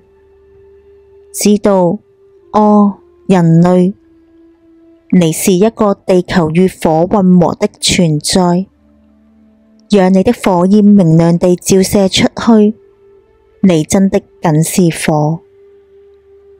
智慧隱藏於黑暗裏，當靈魂的火焰點燃時候，就找到你的智慧，成為意識之光，一顆沒有形態光的太陽，永遠尋找你更多的智慧，尋找你內在的火，知道緊靠努力，而光灌注到你的頭腦裏。現在我已和智慧交談，記下來我的聲音和服從。撕開黑暗的遮蔽物，在道路上閃耀發光。我說及遠古的亞特蘭提斯島，談論這些日子陰暗的王國，談論即將來到黑暗的孩子，他們從深淵中被召喚，用地球人類的智慧，為了獲得偉大的力量而呼喚。遠在過去亞特蘭提斯島存在之前，就有了深入研究黑暗的人類，使用黑暗魔法，召集生命存在從我們下面很深的地方。他們往前來到進入這週期，他們真的是另一種震動的模型，正義不被地球人類孩子看見而存在。只有通過血，他們才能形成為存在；只有通過人類，他們才能生活在這個世界上。在過去年代，他們真的被主人征服，往下驅趕他們到他們來的地方，但是有少部分殘留，隱藏在不為人類所知的空間和層面上。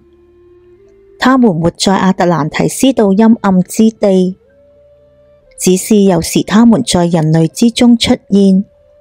是啊，當獻祭血時候，他們來到，他們就居住在人類之中。他們在我們中間用人類的形象，他們只是看起來跟人類一樣。當魔法被解除時候，就會以毒蛇頭呈現。但是以人類中人類形象向人類出現，他們悄悄進入政務會，獲得像人類的形象，用他們的藝術正殺死王國的首領，取得他們的形態而統治人類。只有通過魔法才能發現他們，只有通過聲音才能看到他們的臉。他們真的尋找陰暗的王國，去破壞人類和在他的地方統治。但是知道我，主人的魔法很強大，能揭開陰險人毒蛇臉上的面紗，能發送他回到他的地方。他們來到人類身邊傳授他的秘密，僅用人類才可以使用的話語，然後迅速從陰險人身上揭開了面紗，把他從人類所在的地方趕出去。更要小心，仍活着的陰險人，在一個向世界總是開放的地方，看不見在你之中行走的他們在儀式已說過的地方。再一次如同往前的時間那樣，他們真的將變回人類的外表。他們可以是經由主人呼喚，知道白或黑的主人，但只有白主人可以控制和在肉體中捆綁他們。不去尋找陰暗的王國，因為邪惡將的確出現，因為唯一的光亮主人將戰勝恐懼的陰影。知道我，我的兄弟，恐懼就是巨大的障礙，在明亮裏掌握全部，陰影將很快消失。請聽我和留心我的智慧，光的聲音是清楚的，不尋找陰暗山谷，而光將會唯一出現。記下來人類，到達我智慧的深度。我談及從人類裏隱藏的知識，我久遠以來已經擁有的，在我通過時空旅行的道路上，甚至這週期空間的結束。是啊，瞥見了障礙物的獵犬，埋伏着等待經過他們的他，在那時間不存在的空間，我只能微弱地感覺這週期的護衛者。他們僅僅通過角落移動，他們沒有由曲線維度裏自由。陌生和可怕是障礙物的獵犬，他們跟隨意識到達空間的界限，靠進入你的身體不想逃離，因為他們通過角落緊緊地追隨靈魂。只有圓圈會給予你保護，拯救從角落被抓下的居住者。一次，在一個過去的時間裏，我接近了巨大的障礙物，而在時間不存在的海岸看到無形的形態障礙物獵犬。是啊，引力在我發現他們的超越時間之中，而他們在遠方湊到我，他們站起身來，發出巨大鐘聲的吶喊。從週期到週期，能夠聽到他們，而通過空間走向我的靈魂，然後我快速地在他們前逃離，從不可想象的時間結束回來。但是之後他們永遠追趕我，在不為人類所知的陌生角落裏移動。是啊，在時空結束的灰色海岸岸邊，我真的發現障礙物的獵犬，試圖掠奪超越的靈魂。通過週期，我真的逃離，回到我的身體裏，逃離，而他們在我後面緊緊跟隨。是啊，吞噬者跟隨在我後面，通過角落尋找吞噬我的靈魂。是我，知道我，人類，挑戰障礙物的靈魂，也許被困在束縛的奴役裏，來自超越時間的獵犬，被困住直到完成這週期，而隨後才能離開。就在意識離開之時，進入我的身體，創造了不為角落知道的迴圈週期。創造的形態來自我被成形的形態，使我的身體進入一個迴圈週期，而在週期時間裏失去了追隨者。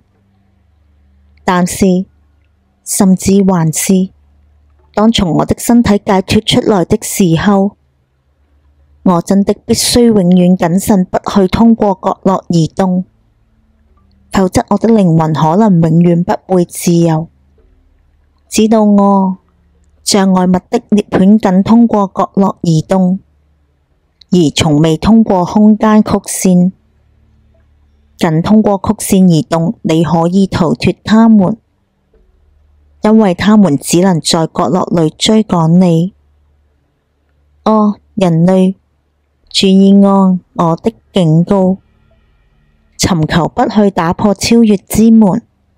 很少有人成功通過障礙物，到達超越更偉大的光，因為知道我永遠的居住者，尋找這樣的靈魂來束縛他們。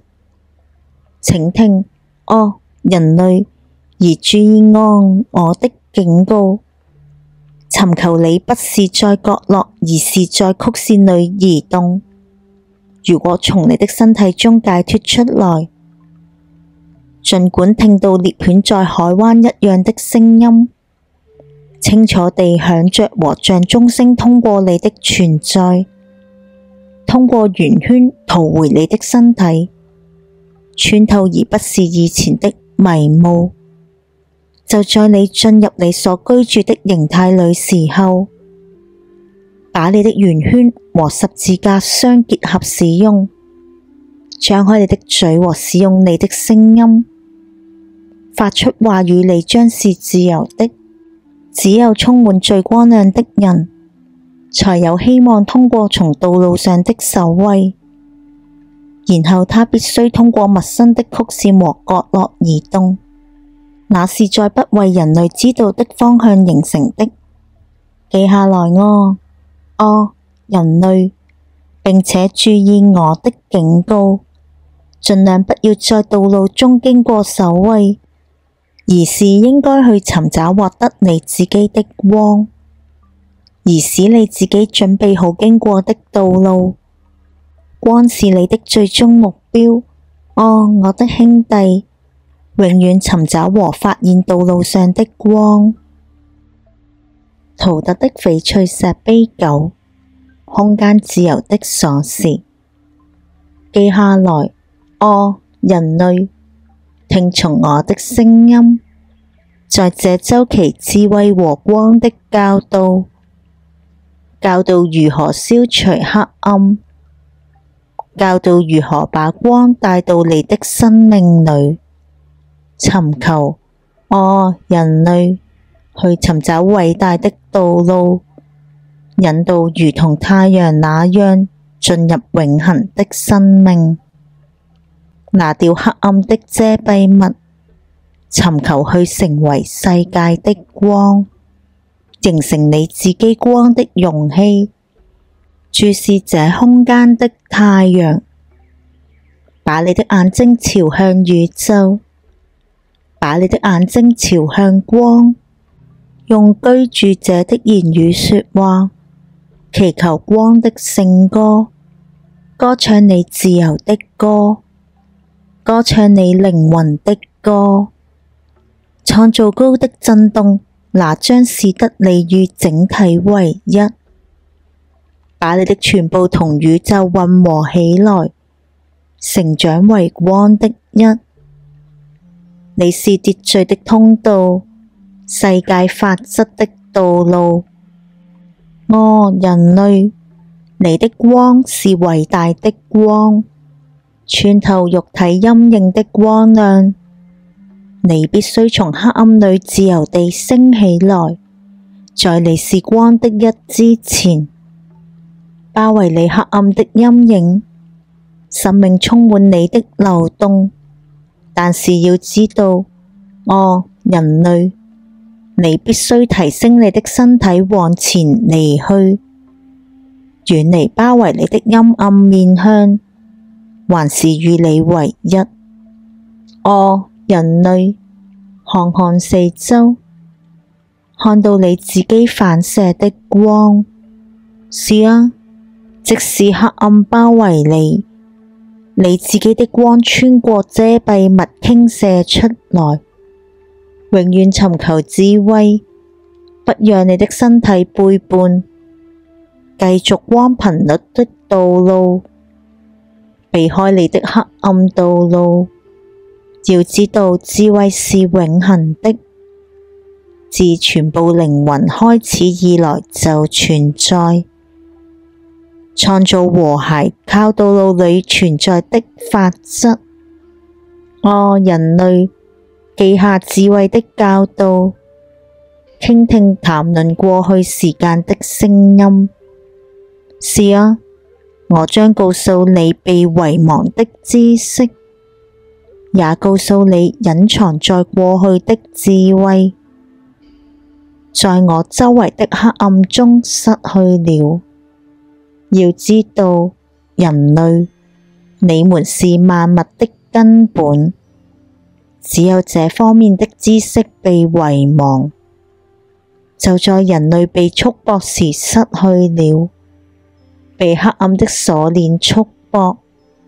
很久以前，我擺脫了我的身體，在浩瀚的月態中自由漫步，圍繞角落保持人類於束縛裏。人類，了解你們只是一個靈魂，身體什麼也不是，靈魂就是萬有。不讓你的身體成為束縛，擺脫黑暗和在光中旅行，擺脫你的身體，人類，去獲得自由，真正地成為與光同在的一的光。當你們擺脫黑暗的束縛時候，像光的太陽那樣在空間行進，然後你們就會知道空間不是無限的，但是真正受到角落和曲線的限制。要知道，人類，那全部存在的，僅是未來更偉大事物的一個外觀。物質是液態的，像溪流那樣流動，從一個東西到另一個東西連續不斷地變化。通過全部的年代，知識一直存在，從未改變，雖然埋葬在黑暗裏，從未失去，雖然被人類遺忘。知道在你居住的整個空間裏，其他東西和你自己的一樣偉大，交織在你肉體的心，仍以他們自己的空間分隔開。很久以前就被遺忘，我圖特開啟了入口，穿透到其他空間及知曉隱藏的秘密。在物質的本質深處隱藏着很多神秘，九是互所維度，及九是空間的迴圈週期，九是意識的傳播，及九是世界裏的世界。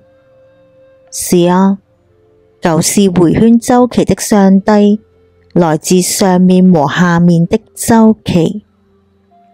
空間充滿了隱藏的空間，因為空間是由時間分開。尋找通往時空的鎖匙，你就會開啟大門，知道整個時空意識確實存在。雖然對於我們的知識它是隱藏的，仍依然永恆存在。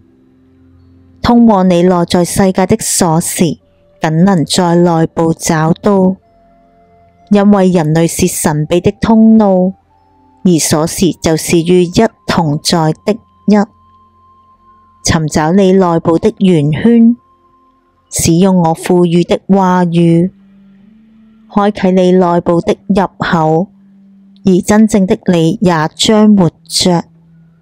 人類，你以為你活着，僅僅是知道它是死亡裏的生命。確實你被束縛在你的身體裏，對你來說生命並不存在，僅僅靈魂是自由的空間，具有真正的生命。全部別的都只是一種束縛，解脫束縛的束縛。不要以為人類是地球出生的，雖然它可能是來自地球。人類是光裏誕生的靈魂，但是沒有懂得，它永遠不會自由。黑暗包圍着光的誕生，黑暗束縛靈魂，僅僅是正在尋找的人，可能永遠希望去獲得自由。圍繞你的陰影正在墜落，黑暗充滿了全部的空間，往前發光。哦，人類靈魂的光，讓你充滿空間的黑暗。你是偉大的光的兒子，記住，而你將會自由。不要讓你停留在陰影裏，從夜晚的黑暗中湧現光。哦，讓你的靈魂成為誕生的太陽，充滿光的榮耀，解除黑暗的束縛。靈魂就是擁有光的一，你是全部智慧的鎖匙。在你內部是全部的時間和空間，不要活在黑暗的束縛裏，將你從夜晚的光解放出來，充滿整個宇宙的偉大的光，將你完全地流向人類。他的身體由光的火炬構成，在人類中將不再熄滅。很久以前，我尋求智慧，不為人類所知的知識。遠在過去，我進入到時間開始的空間旅行，尋找我曾經知道的知識，以增長我知道的智慧。然而我發現，只有未來才是我希望把握智慧的鎖匙。向下進入到阿曼提大廳，我旅行，尋求更偉大的知識。請求你，周期的上帝，我尋求他們智慧的道路。詢問上帝這問題：全部的源頭在哪裏？上帝狗的聲音以有力量的音調回答：把你的靈魂從你的身體中解放出來，與我一道往前，直到到達光。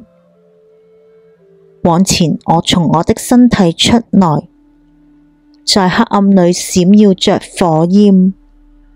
我站立在上帝面前，沐浴在生命之火裏，然後我被一股力量抓住，超越人類知識的偉大，投擲我進入深淵，通過人類未知的空間。我真的看見法則的形成，來自混沌和黑暗的角落。我真的看見光，來自法則及聽到光的聲音。我真的看見深淵的火焰，往前鑄造法則和光，看見由混沌裏湧現的法則。看見賦予往前生命的光。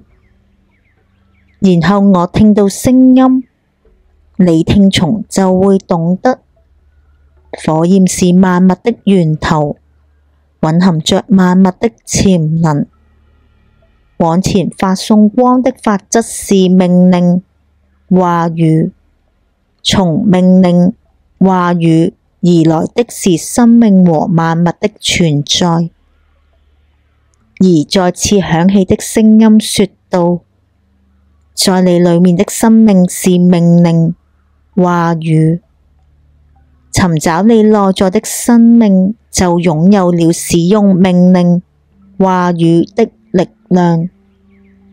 我長久地注視着光的火焰，從火的本質中傾瀉而出，意識到生命只是秩序，而人類就是與火同在的一。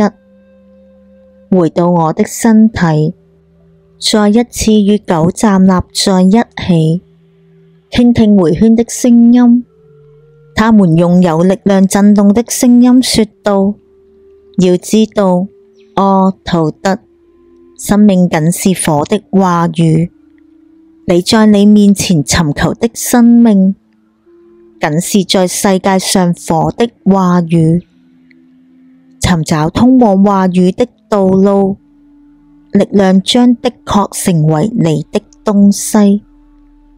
然後詢問狗的我：哦，上帝，給我顯示道路，賦予抵達智慧的道路，給我顯示話語的道路。然後回答我：狗的上帝，經由法則，你將找到道路。你看見由混沌而來的話語，你沒有看見從火裡來的光。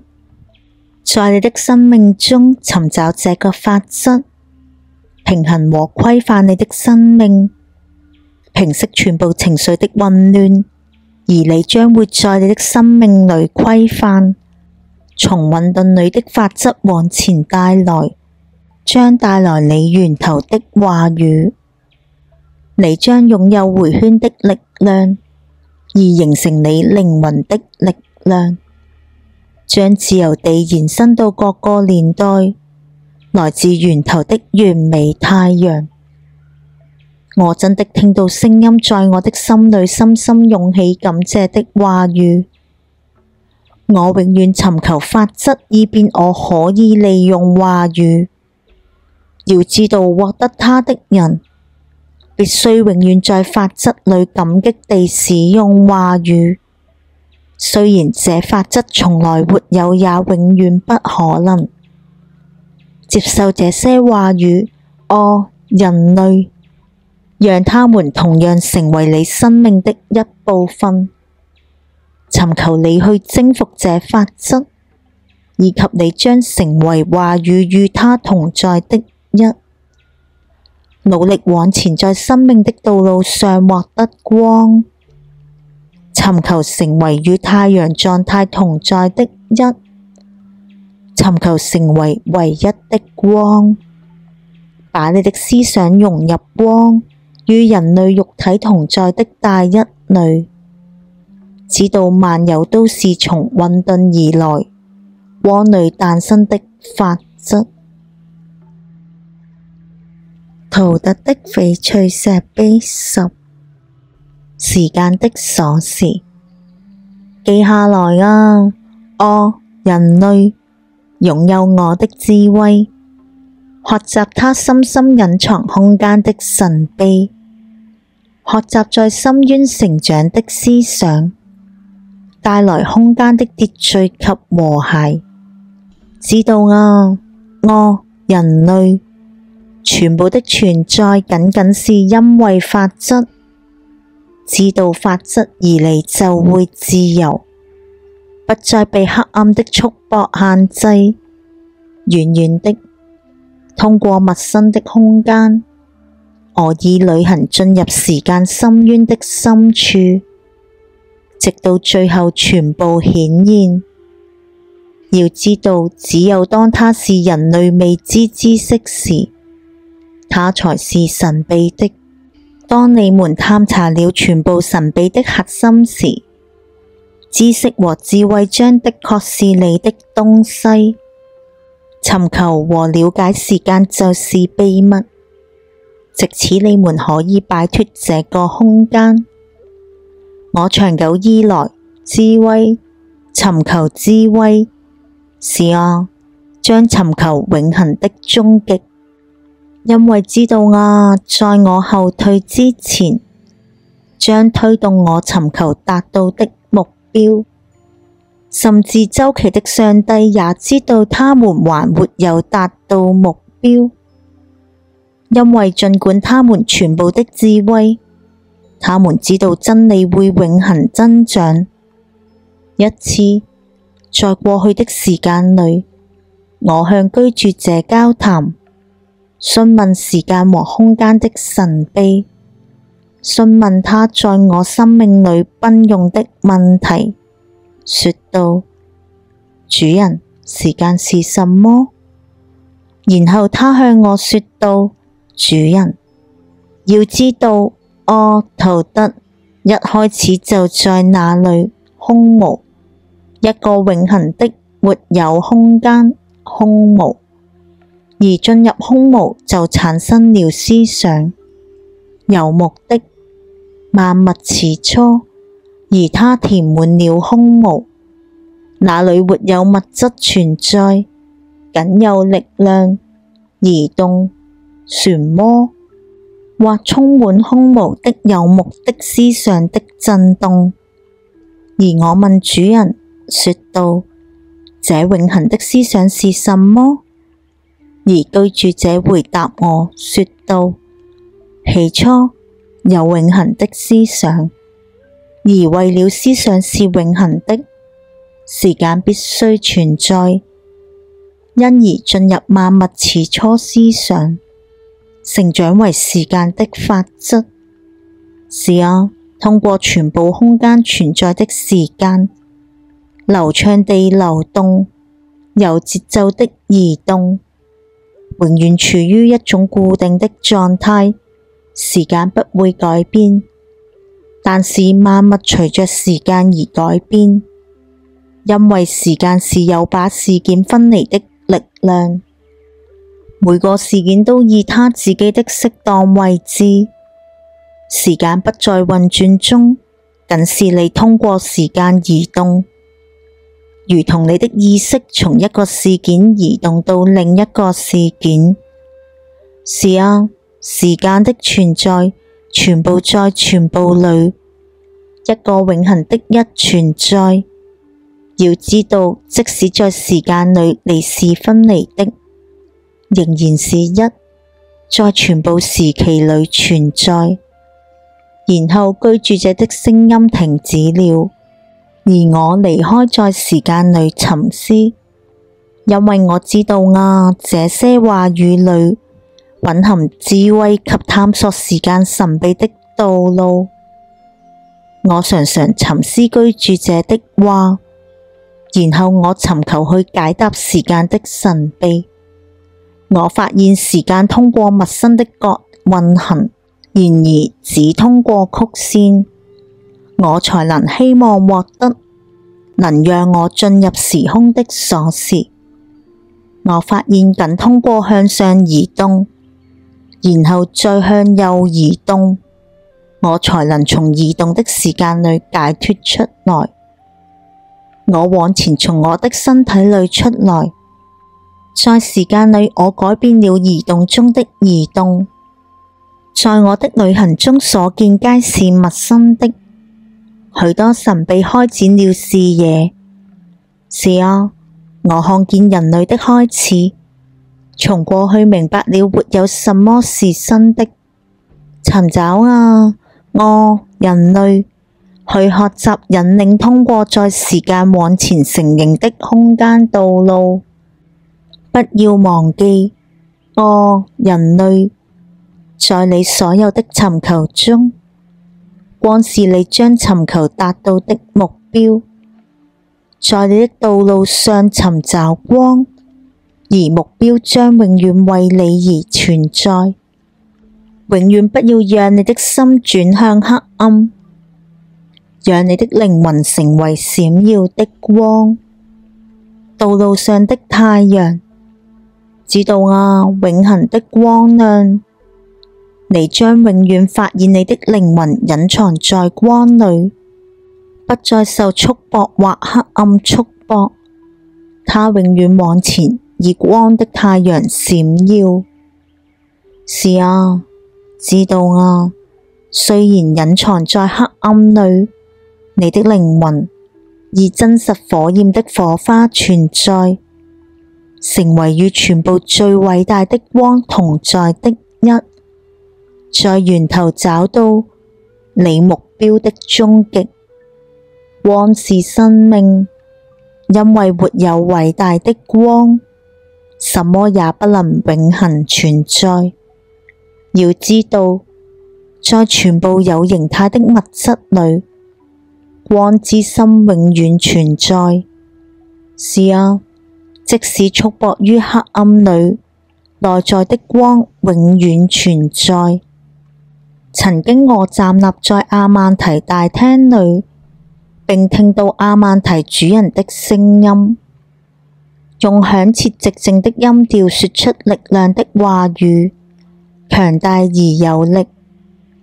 他們吟唱着周期的聖歌，打開通往超越道路的話語。是啊，我看見偉大的道路打開，並尋找超越的瞬間。我看見周期的移動，傳遞那浩瀚和廣闊源頭的思想。然後我知道，無限正一致地在某些意想不到的循環裡移動。我看見宇宙是有秩序的，而部分移動擴展到全部的空間。秩序中秩序的集體，連續不斷地在和諧的空間裡移動。看到我在週期中一直循環，如同巨大的圓圈在天空旋轉那樣。然後我已經知道全部的存在正在成長與另外的存在相遇，在遙遠的空間和時間的集合。然後我知道話語是力量，開啟至人類隱藏的層面。是啊，甚至在話語裡放有隱藏的鎖匙，將開啟上面和下面。現在聽啊，人類，這句話語我留給你，使用它和在它的聲音裡將找到力量。說這個話語，先奧，而力量就會發現。然而必須懂得人類由光組成，而光由人類組成。記下來啊，人類，而聽見一個比太陽底下的全部更為陌生的神秘。知道啊，人類，全部的空間都被世界中的世界所充滿。是啊，一個在另一個中，仍被法則分開。從前我搜尋深埋葬的智慧，我打開禁止人類中他們的門。我從其他層面存在呼喚，比人類女兒更美麗的一。是啊，我從空間之外呼喚她，如同燈光一樣閃耀在人類的世界裡。我常常站立在黑有蛇的圓柱上，我穿着紫色和金色的長袍，銀色皇冠戴在我的頭上，我周圍赤色週期閃耀。我舉起我的諾臂，呼喊着祈求開啟通往超越層面的道路，向標記他們房子的主人哭泣。兩條水平線的主人，三重門的看守者，在你左右兩邊站立，就像行星從他的王座升起，並統治着他的標記。是啊，你阿胡律，黑暗王子，打開那幽暗隱藏陸地的大門，釋放你們囚禁的他。聽啊，聽啊，聽啊！黑暗的主人和光亮的一，以他們的秘密命名。我知道和能宣讀的名字。聽啊和服從我的意願，然後用火焰點燃我的圓圈，並在超越的空間層面呼喚他，從阿胡律回來的光的女兒。我已經在7次又7次中穿過火。我已經不吃食物，我已經不喝水。我從阿胡律呼喚你，來自 Aqua-Ashgaul 的領域。我召喚你，光的女士，然後在我面前出現了黑暗的身影。是啊，阿胡律主人的身影。他們在我面前分開，和往前而來的光的女士。她現在擺脫了黑暗的主人，自由地活在地球太陽光裏，以光的孩子樣自由地活着。聽啊和聽從，哦，我的孩子，魔法是知識和指示法則，不害怕你內在的力量，因為它如同天空裏的星星那樣遵從法則。知道你們沒有知識，智慧是魔法而不是法則，但是知道只有你的知識，才能更加接近太陽的地方。記下來啊，我的孩子，遵從我的教導，永遠成為光的追尋者，在你周圍的人類世界閃耀，將照亮人類道路上的光。追尋和學習我的魔法，知道啊，如果你願意，所有力量都是你的。不要害怕引領你到知識的道路，而是順着黑暗的道路前進。光是你的東西，哦，人類，為了獲得擺脫束縛，而你就會自由。知道啊，他們的靈魂正活在束縛裏，被束縛住你們的恐懼所束縛。睜開你的眼睛而看見偉大的太陽光。不要害怕，全部就是你自己。恐懼是黑暗的主人阿胡律獻給從未面對黑暗恐懼的人。是啊，知道啊，恐懼存在，由那些被他們恐懼束縛的人所創造。擺脫你的束縛，哦，孩子，而行走在榮耀日子的光裏，不再將他們思想轉向黑暗，而真正成為與光同在的一。人類僅是信仰所造，一位黑暗兄弟或一位光的孩子。進入光中，我的孩子們，行走在通往到太陽的道路上。現在聽啊，而記下來我的智慧，使用我向你賦予的話語，使用它的擴張發現力量和智慧，而行走在道路上的光。你尋找和發現我賦予你的鎖匙，而你將永遠成為光的孩子。圖特的翡翠石碑11，上面和下面的鎖匙。聽啊和記下來啊，我古埃及的孩子，向着我賦予將帶來進入光的話語。知道啊，人類，我知道你的父親。是啊，你的父親在很久以前，通過全部的年代，我已不死。自從你知識的開始，就活在其中，引導你向上到偉大靈魂的光裡。我永遠為之奮鬥，把你們從黑夜中拉出來。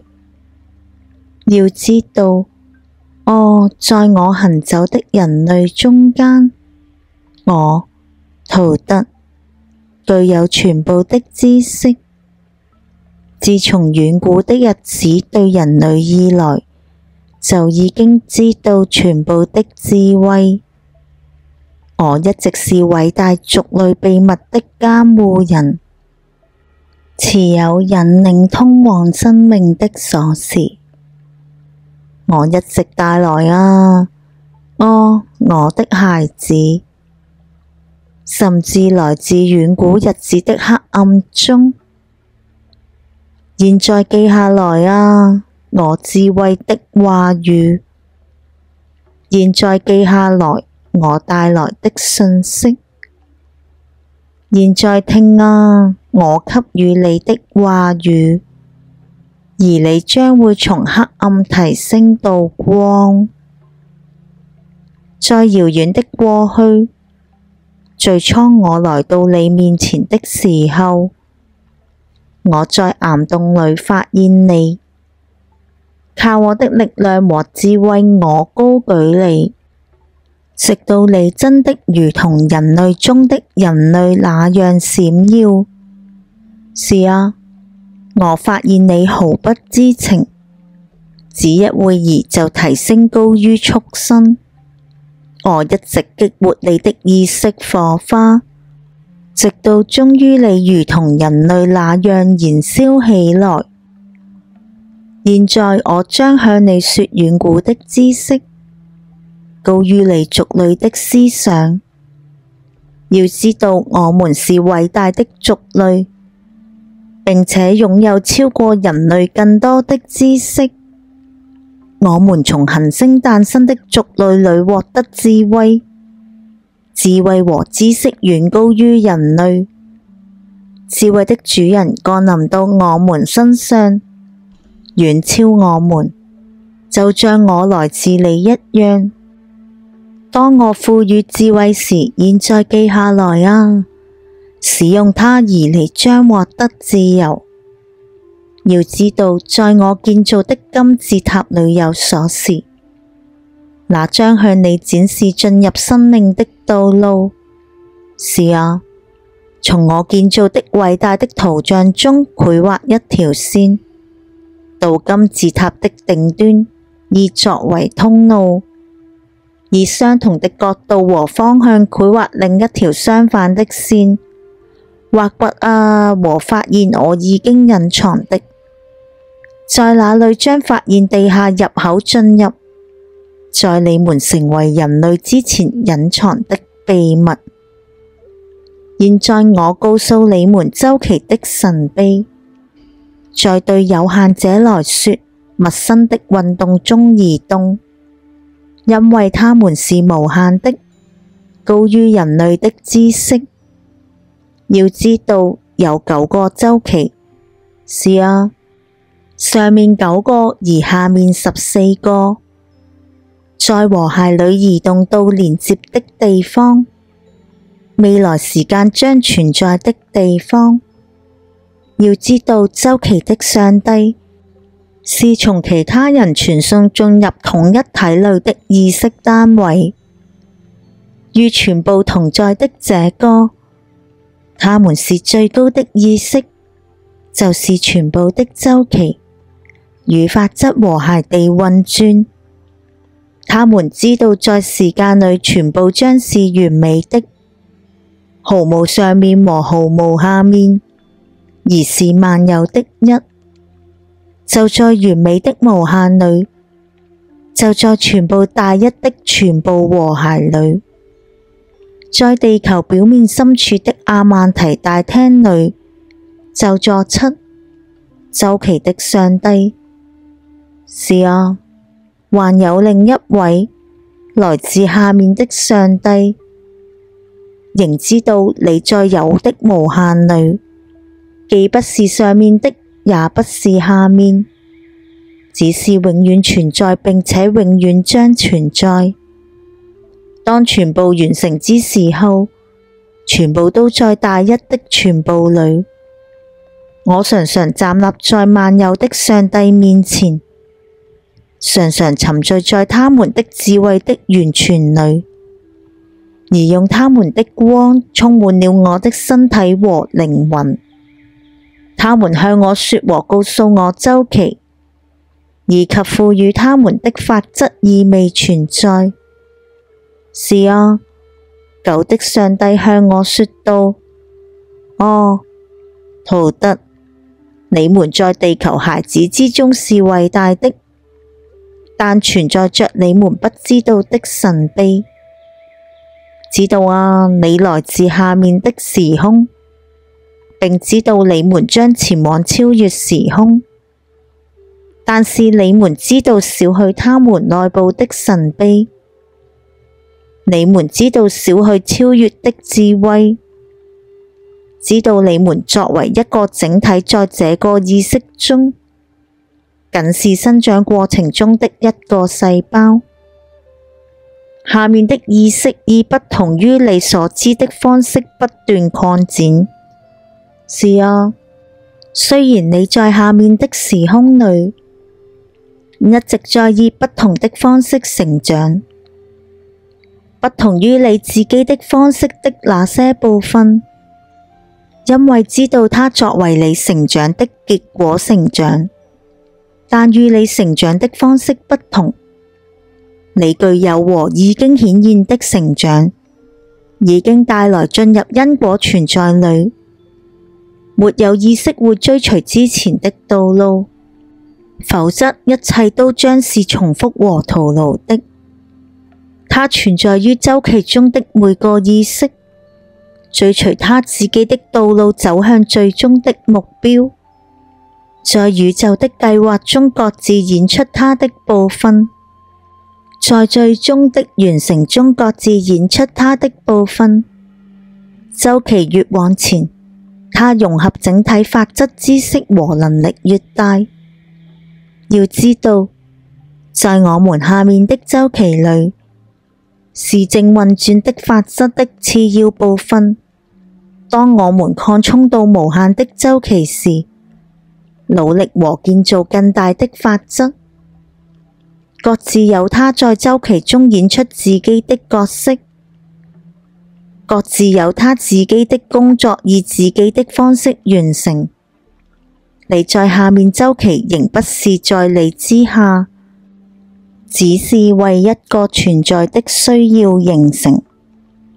因為知道啊，智慧的完全往前發出的週期是永恆的，尋找去獲得新的力量。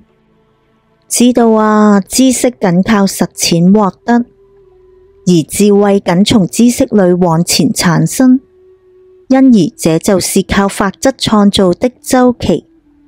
他們想要獲得知識為全部源頭的法則層面。下面週期不是真正下面，只是不同的空間和時間。那裡的意識在運轉並且測試比你們更小的東西，並知道，正如你們正在努力實現更大的目標，因而上面就是那些也同樣運轉的東西。視為仍在其他的法則上運轉，週期之間存在的差異，僅是與法則共同運作的能力。在週期裡存在的我們高於你，是那些最初從源頭往前來到的人，擁有通過時空獲得使用能力，去使用遠遠超越人類觀念的偉大的法則。沒有什麼是真正在你下面的，只是法則的一個不同的運轉。在上面看你或在下面看你，你們會發現，因為一切都只是大一的一部分，那就是法則的源頭。你是下面的意識，你成為自己一部分，如同我們是你的一部分那樣。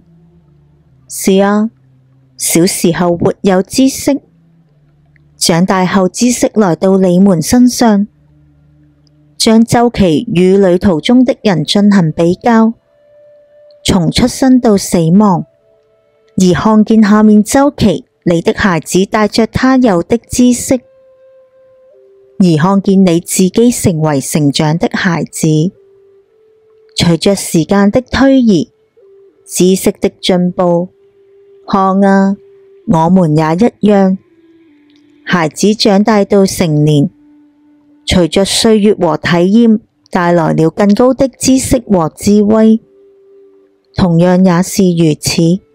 柯圖特，意識的周期，處於不同成長階段的孩子，然而全部都是來自一個源頭，智慧和全部向着智慧再次回返。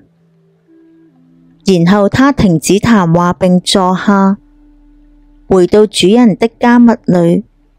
他再次向我說道：柯圖特，長久以來我們就坐在阿曼提裏，守護着大廳裏生命的火焰。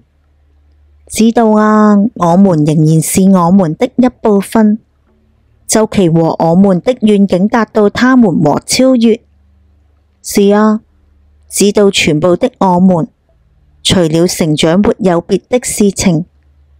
我們用我們的靈魂可以獲得，知道我們肉身是短暫的。人類得以算數的東西，與我們相比什麼也不是。我們尋求的東西並非身體，僅僅是靈魂完美的狀態。當人類能認識到時候，只不過是靈魂最終能計算的前進過程，然後真正解除全部的束縛，自由地運轉在法則的和諧裏。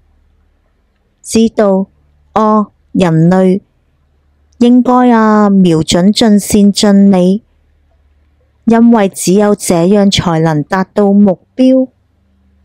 雖然應該知道沒有什麼是完美的，它仍應該是你的目標和你的目的。舊的聲音再次停下來，而進入我意識的話意沉澱。現在，我永遠尋求更多的智慧，讓我可以完美在法則裏與全部一體。不久，我下到阿曼提大廳，去經歷下面寒冷的生命之花。我已經教導人們將不再看見我，我仍永遠活在我教導的智慧裏。人類是因為他智慧的全部，人類將會是他因果的全部。記下來啊！現在聽我的聲音而變得比普通人更偉大。向上抬起你的眼睛，讓光充滿你的生命。你永遠成為光的孩子，僅通過努力將會向上成長。達到光是全部中的全部的層面，成為包圍你全部的主人。永遠不再受你生命的影響掌控，然後創造更多的完美成果。而在時間裏，你將成為光的太陽。自由，讓你的靈魂永遠向上飛翔，解除束縛和野蠻的枷鎖。抬起你的眼睛，向着天空的太陽，讓它因你成為生命的符號。知道你是完美的、更偉大的光，完美在你自己的領域裏。當你完美之時，不要永遠注視黑暗裏，抬起你的眼睛，向着上面的空間，自由讓你的光的火焰向上燃燒，而你就會成為光的孩子。圖特的翡翠石碑12因果作用法則及預言鎖匙。記下來啊，人類，對於我智慧的話語。記下來啊，亞特蘭提斯島圖特的聲音。我已征服時空的法則，我已經獲得未來時間的知識。我知道以它的運轉的人類，通過時空將永遠成為與全部同在的一。知道啊，人類，未來的全部是一本開啟的書，對能閱讀的他而言，全部的結果將往前帶來它的原因，因為全部的作用均從第一原因生成。知道啊，未來不是確定的或穩定的，只是隨往前帶來的結果的原因變化。看原因你將會形成，而的確你將會看見全部是結果。同樣如此，人類，確信往前產生的結果，就是更多完美結果的永恆原因。知道啊，未來決不再定格，只跟隨人類的自由意志。當它通過時空的運動，向着新時間開始的目標，人類僅僅能讀未來通過產生結果的原因，尋找內在原因，而的確將會發現結果。記下來啊，人類。當我談論未來時，談論跟隨因的果。知道人類在他光的旅途中，永遠尋求逃脫包圍他的黑暗，就像籠罩天上星星的陰影，而他也像天上的星星，將從黑暗的陰影中發光。他的命運將一直導致他向前，直到他是與光同在的一。是啊，雖然他的道路置於陰影中間，在他前永遠發出偉大的光。雖然道路是黑暗的，他仍將征服像黑暗圍繞他流動的陰影。在遙遠的未來，我看見像光誕生的人類，解除了拘禁靈魂的黑暗，活在光裏不受黑暗的束縛，去覆蓋是他們靈魂之光的光。要知道，人類，在你之前獲得這個，多數黑暗的陰影將落到你的光裏。努力去結束黑暗的陰影，努力奮鬥，獲得自由的靈魂之光。偉大就是光與黑暗間的競爭。古老年代可是永遠新的，在遙遠未來時間裏仍知道，光將是全部，而黑暗將會落下。記下來啊，人類，對於我智慧的話語，有準備而將不約束你的光。人類提升和人類墮落有如永遠新的意識波那樣從偉大裏產生。我們下面的深淵向着他們目標的太陽。我的孩子，從小去高於畜生的狀態裏提升，直到全部的人類現在是最偉大的，而之前是其他人比你更偉大。我仍告訴你，就如你之前的其他人已經倒下，因而同樣將會結束。而現在你們居住的陸地之上，野人將居住轉移依次提升到光裏。遠古的智慧將被遺忘，雖然隱藏於人類中，仍永遠活着。是啊，在你呼喚的古埃及土地上，某些族類會提升，而某些族類會墮落。你會忘記你是人類的孩子，你仍將會向行星空間移動，超越這遠離開你已經居住的這個地方。人類的靈魂永遠向前移動，不受任何行星的限制，而是永遠向它前面的偉大目標移動，那是它溶解於全部光的地方。知道啊，將永遠向前去，受因果法則移動，直到最後兩者成為一。是啊，人類，你們離開之後，其他人將搬到你居住的地方，知識和智慧將被遺忘，而只有上帝的記憶將幸存。對於你，我是靠我的知識成為上帝，同樣如此，你將成為未來的上帝，因為你的知識遠遠高於他們的。仍知道啊，全部通過年代，人類將有權利在他願意的時候使用法則。未來年代將會看見智慧的甦醒，給那些將在這顆星上繼承你位置的人，他們將依次進入智慧裏，而學習靠光消除黑暗。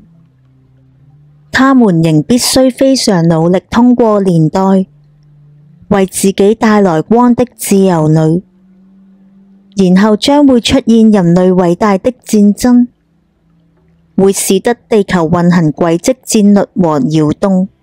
是啊，然後將是黑暗兄弟開啟了光與黑暗間的戰爭。當人類再次將征服大海和飛行的時候，在天空中像鳥一樣振翅飛翔。當他已經學會利用閃電時候，然後就是戰爭開始的時間。力量之間的戰爭將是偉大的，黑暗與光偉大的戰爭。國家將出現敵對國家，使用黑暗力量來破壞地球。力量的武器將消滅地球人類，直到人類的一半將死去的時候，然後將出現早晨的兒子，再向人類的孩子頒布報告，說道：哦，人類，停止你反抗你兄弟的鬥爭，僅這樣就能到達光。停止你的不信，哦，我的兄弟，並遵從道路和知道你是對的。然後人類將停止他們的爭鬥，兄弟反對兄弟和父親反對兒子。然後我的人民從古老家園升上來，從他黑暗海浪之下的地方。然後光的時代將展開，隨同全部人類所尋求目標之光。然後光的兄弟將統治人民，將驅除夜晚的黑暗。是啊，人類的孩子將進步發展，向前和向上到達偉大的目標。他們真的將成為光的孩子，他們的靈魂將永遠成為火焰中的火焰。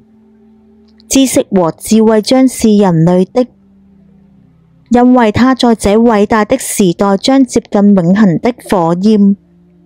全部智慧的源頭，開始的地方，仍是與萬物結束同在的一。是啊，在一仍未來到的時間裏，全部將是一，而一將是全部。人類，這宇宙的完美火焰，將前進到星星的地方。是啊，將移動甚至脫離這個時空，進到另外的超越星星裏，長久地聽從我，哦，我的孩子，長久地聽從圖特的智慧，現在我離開，進入到黑暗裏。現在我去到阿曼提大廳，在那裏去居住於未來光的時候，將再回到人類。然而知道啊，我的靈魂將永遠與你一起，用光的道路引導你的腳，守護我留給你的秘密。而的確，我的靈魂將終身守護你，永遠注視通往智慧的道路，永遠把光作為你的目標。不要將你的靈魂束縛在黑暗的束縛裏，讓它的翅膀自由地飛向星星。現在我離開你去居住在阿曼提，在今生和下世你成為我的孩子。時間將來臨的時候，也都將是不死的，世世代代活在人類中的光裏面，守護進入阿曼提大廳的入口，守護我隱藏其中的秘密，不讓智慧投射給野人。你將為那些尋找光的人保存秘密。現在我離開，你接受我的祝福，走我的道路和追隨光，在偉大的本質裏，你混和你的靈魂一，讓你的意識擁有偉大的光。當你真的需要我時，你呼喚我，使用我的名字3次成一排。Chapter Arinit Womanity 圖特的翡翠石碑13，生命和死亡的鎖匙。聽着哦，人類，聽從智慧，聽取使你充滿生命的話語，聽取消除黑暗的話語，聽取消除夜晚的聲音。我給我的孩子帶來神秘與智慧，從遠古流傳下來的知識與力量。你是否知道，當你發現一切合一的時候，一切將會被打開，合一將會與神秘的主人同在，死亡的征服者和生命的主人。是的，你將學習阿曼提之花，在大廳裏閃耀的生命之花。在精神層面中，你們將到達阿曼提大廳，並帶回光中存在的智慧。要知道，通往力量之門是秘密的。要知道，通往生命之門是通過死亡。是的，通過並非我們所知道的死亡，但死亡是生命，是火，是光。你渴望知道深藏的秘密？看着內心知識被束縛的地方，一切生命資源與一切死亡資源的秘密隱藏在你之內。聽着哦，人類，當我講述秘密，向你揭示遠古的秘密，在地心深處有着花，以它的形式結合一切的精神資源，或者知道地球存在於身體內，正如你存在於自己形成的形態活着。生命之花是你自己精神的所在，並流經地球。當你流過你的形體，它將生命給予地球和它的孩子，使精神從形態到形態更新。這是你自身形態的精神，修整並腰注到它的形態中。知道啊，哦，人類，你的形態是雙重的。當以它自身形態形成時，極性是平衡的。要知道，當死亡快速接近時，只是因為你的平衡動搖了，只是因為失去了一個極性。要知道，在阿曼提之中生命的秘密，就是恢復極性平衡的秘密。一切存在有形態並活着，是因為生命的精神在它的極性之中。是否看到在地心之中，是一切存在的平衡，並在它表面又存在？你的精神資源來自地心，因為在你的形式中是與地球一體的。當你學會保持自己的平衡，你將會帶動地球的平衡。你將與地球一道存在。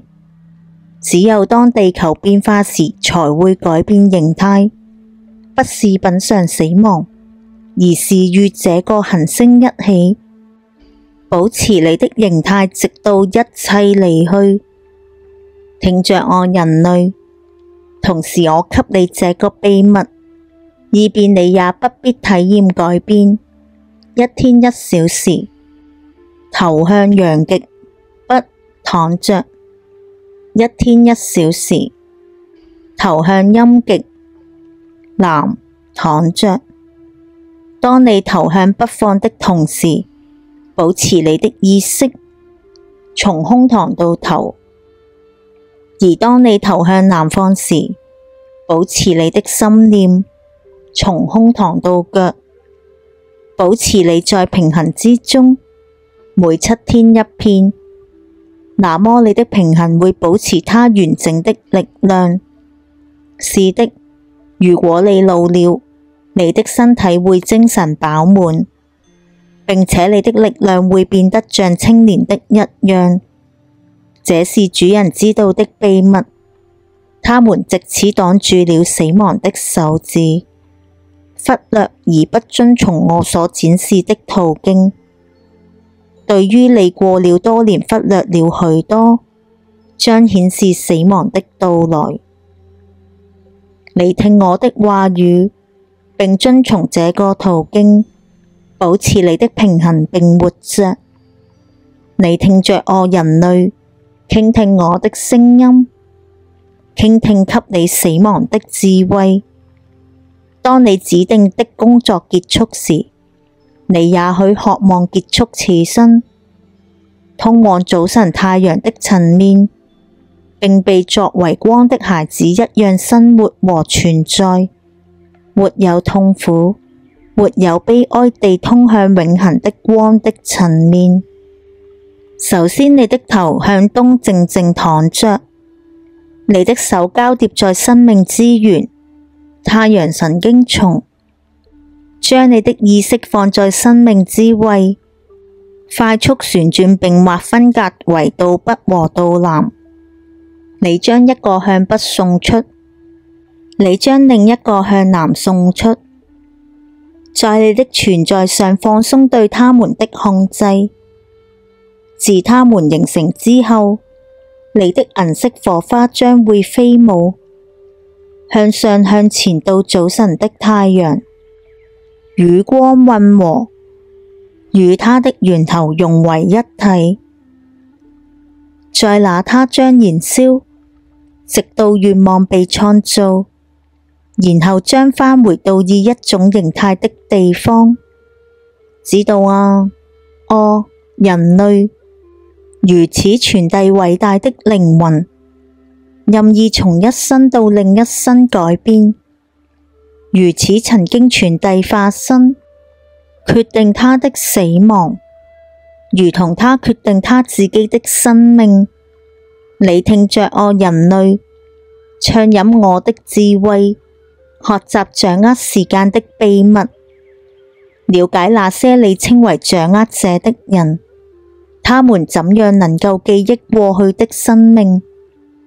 這個秘密偉大，但容易掌握，給予你對時間的掌握。當死亡快速接近時，不要害怕，而是知道你是死亡的掌握者。放鬆身體，不要緊張，把你的靈魂的火焰放在心中，很快地，然後把它捲直到三角位置，保持片刻，然後移動到目標。這個你的目標是你眉毛之間的地方。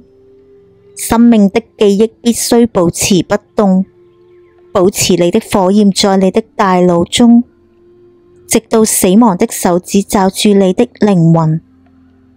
然後當你通過轉換狀態，生命的記憶也肯定會通過。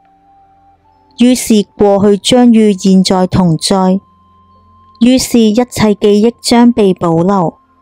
你將自由，遠離所有倒退，過去的事物將活在現今。圖特的翡翠石碑，珍寶碑文第14，亞特蘭提斯島。你記下來啊，哦，人類，對這深深隱藏的智慧，自從居住這時間以來失去了這個世界，由這個年代的人類失去和遺忘了。你知道啊，這地球不只是入口，被不為人類所知的力量守護。然而，黑暗上帝隱藏了通向天堂誕生的陸地入口。你知道啊，通往阿胡律領域的道路，由只對誕生於光的人開放的屏障保護着。地球之上，我是鎖匙的持有者，到達神的國度的大門。我命令這座高於我的力量，向人類的世界留下了鎖匙。在我離開之前，我告訴你們如何擺脫黑暗的束縛的秘密，擺脫束縛你們肉體的枷鎖，從黑暗裏提升進入光裏。你知道啊，靈魂必須從黑暗中被淨化，才可以進入光的入口。因此，我在你們之間建立了神秘，以致可以永遠找到秘密。是啊，儘管人類可能落入黑暗，光總是閃耀發光作為指導，隱藏在黑暗裏，遮蔽在符號裏，總能找到通往入口的道路。未來的人類將會拒絕神秘，但總是尋求這將會找到的道路。現在我命令你們保守我的秘密，只給予那些已通過試煉的人，以致純正的可以不會壞掉，以致真理的力量可以盛行。你記下來，現在揭開神秘，記下來我給予的神秘符號，由宗教信仰形成的，它也只為了保持它的本質。在兩個區域之間有今生和偉大的一，由離開這個地球的靈魂旅行。Duat， 幻想力量的家。Siat-hapit， 上帝的居所。奧西里斯，冥王 Osiris， 門戶守衛的象徵，它使不足取的人類靈魂回頭。彼岸是天堂力量的地方。阿胡律，偉大的一已經通過的陸地，在那裏？當我在人類之中的工作已經完成時，我將加入我遠古家園的偉大的一裏。7是全能者的房子，3在黑暗裏守衛着每個房子的入口。15個通向冥界的道路。12是幻想上帝的房子，面對4種方式，他們每一個都不同。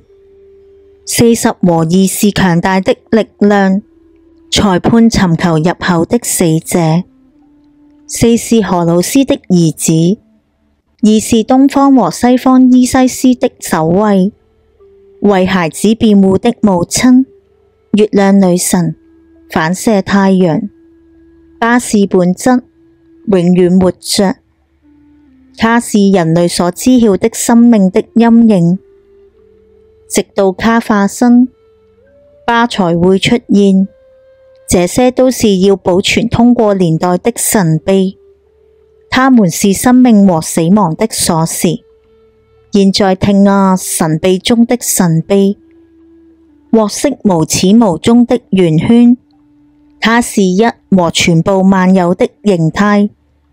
聽和聽到它，前去和應用它，因而將旅行到我前往的道路。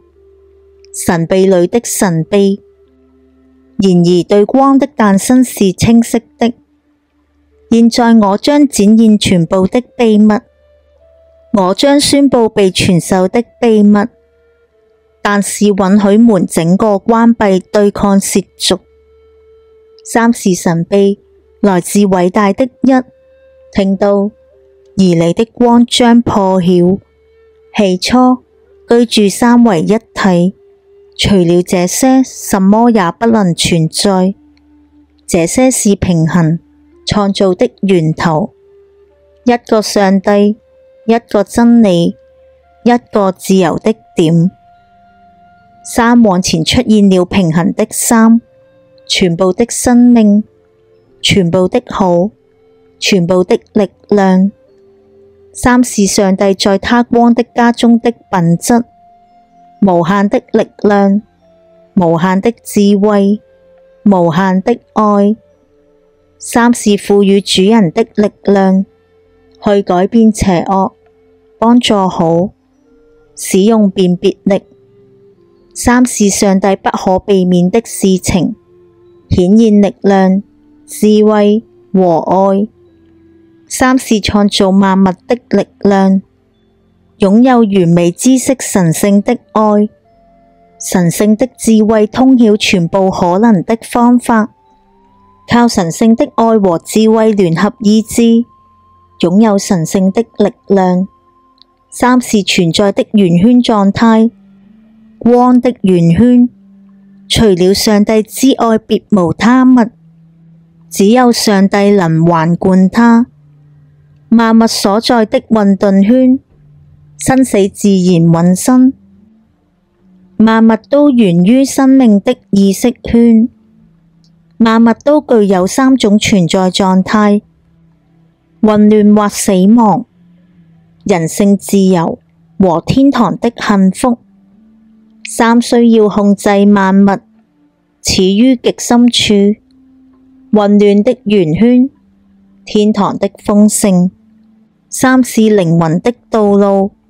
人類、自由、光。三是妨礙，缺乏努力去獲得知識，不是上帝的附屬，是邪惡的附屬。在人類身上，這三者是明顯的。三是內在力量的國王。三是神秘的房間，仍沒有在人類的身體裏發現。現在你聽被解放的他啊，解除生命的束縛，進入光裏，通曉全部的源頭，世界將會開啟。是啊，甚至阿活律的門將不會被禁止。然而注意，人類，他不會進入天堂。如果你還不足取的，他更適合落入火裏。經過純正的火焰，你知道天上的關口。每一次天地運轉，他們沐浴在光的噴泉裏。你記下來啊，人類，對這個神秘，很久以前，在人類誕生之前，我居住在遠古的亞特蘭提斯島，在廟宇裏。我暢飲智慧，有如光的噴泉傾注，從居住者那裏，給予鎖匙提升至偉大世界之光的臨在。我站立在火花裏登上皇位的上帝面前，他被黑暗的閃電遮蔽起來，否則我的靈魂會被榮耀粉碎。從他王座的腳下往前像鑽石一樣，從他的腳凳往前翻滾流着4條火焰的河，通過天空到人類世界的通道翻滾。大廳充滿天堂的靈魂，奇蹟中的奇蹟就是星空宮殿。天空之上，如同火光與陽光的彩虹，被形成的精神，他們歌唱神的榮耀。然後從火的中間傳來一個聲音：看那第一聖道的榮耀！我看見光，高舉黑暗之上，在我自己的存在裏反射。我達到了，遠如那眾神的上帝，精神太陽，太陽領域的君主。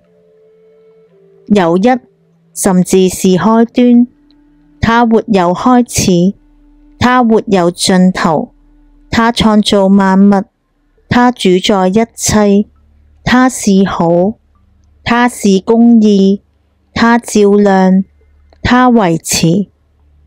然後從王座裏傾注了偉大的光輝，以他的力量圍繞和提升我的靈魂。我很快地移動通過天堂空間，我展示神秘中的神秘，展示宇宙的秘密中心。我被帶到阿胡歷土地上，在他們的房子裏站在主人面前，打開他們的門，這樣我就可以窺見太初混沌。驚嚇的景象使我的靈魂顫抖，將我的靈魂從黑暗的海洋中贖回，然後看到我需要障礙物，看到了對阿胡歷主人的需求。他們僅用他們無限的平衡，可以擋住傾瀉而下的混亂。只有他們才能守護上帝的創造。然後我經過8的週期，看見全部已征服黑暗的靈魂，在他們居住的地方看到了光的輝煌。我渴望在他們的週期裏佔據一席之地，但我也渴望我選擇的方式。當我站立在阿曼提大廳並選擇了我要做的工作，我經過阿胡歷大廳，下至我身體所在的地球空間。我喚醒我休息的地球，我站立在居住者前面，給我保證放棄偉大的權利，直到我在地球上的工作完成，直到黑暗的年代過去。你記下來啊，哦，人類，對我將給予的話語。他們將發現生命的本質，在我回到阿曼提大廳之前，將教導你秘密中的秘密。如此你也可以提升到光裏，保存他們和守護他們，將他們隱藏在符號裏，因而褻瀆將譏笑和斷絕關係，在每一片陸地上形成你們的神秘，讓尋求者難以踏足，因而軟弱的和動搖的就會被拒絕，因而秘密將被隱藏和保護，一直到時間之輪轉動的時候，通過黑暗年代等待和注視，我的精神將保持在深深隱藏的陸地上。當一通過外面全部的考驗，你通過你把握的鎖匙召喚我，然後我將是答案的傳授者，來自上帝的阿曼提大廳，然後我將接受傳授，給予他力量的話語。你聽啊，記得這些警告的話語，不要給我帶來缺乏智慧的人，心不純正或目的不堅定，否則我會撤回你的力量，從我沉睡的地方召喚我。現在你前去和召喚你的兄弟，以便我可以給予智慧去點亮你的道路。當我的存在已離去，來到我廟宇下的房間，直到3天過去才吃東西。在那裏我將賦予你智慧的本質，以便擁有力量，你可以在人類中閃耀。在那裏我將給予你秘密，以便你可以提升到天堂真理的神人，如同你是處於本質裏那樣。當我召喚時，現在起程和離開我。那些你聽說過只是好像還不知道。圖特的翡翠石碑，珍寶碑文第15，秘密中的秘密。現在你聚集，我的孩子，等候聽到秘密的秘密，這將賦予你們展現神人的力量，給你們通往永恆生命的道路。清楚地，我將說到被揭開秘密的面紗，沒有黑暗的敘述，我將到你所給予的。現在打開你的耳朵，我的孩子，聽到而且服從我給的話語。首先，我將說到黑暗的腳鐐，它將你們以鎖鏈束縛在地球的範圍裏。黑暗和光兩者都是同一種性質，不同的只有在外觀方面，因為每一個都來自萬物的源頭。黑暗是混亂，光是秩序的。轉化黑暗是光裏的光。這，我的孩子，你們存在的目的，將黑暗轉化為光明。現在你聽到大自然的神秘，生命與它所居住的地球的關係，知道啊，你們的本質上都有3個層面的物理身體、星光體和精神合一。3是每一個自然的品質，全部是9個，如其在上，如其在下。在物理身體中有這些管道，血液移動到漩渦動力中，意心作出反應，繼續它的跳動，通過神經路徑的磁性移動。所有細胞和組織的能源載體流經管道中的細胞記憶，微妙而有形，完成管道。每個三和彼此調合，每個影響身體的生命，通過它們形成骨骼的架構，微妙的液態流動。在它們的掌握中，生命的秘密藏在身體裏面。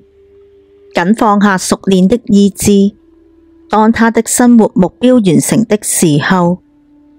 3是星光體的性質，中介在上面和在下面之間，不屬於身體的，不屬於精神的，但是能夠在上面和下面移動。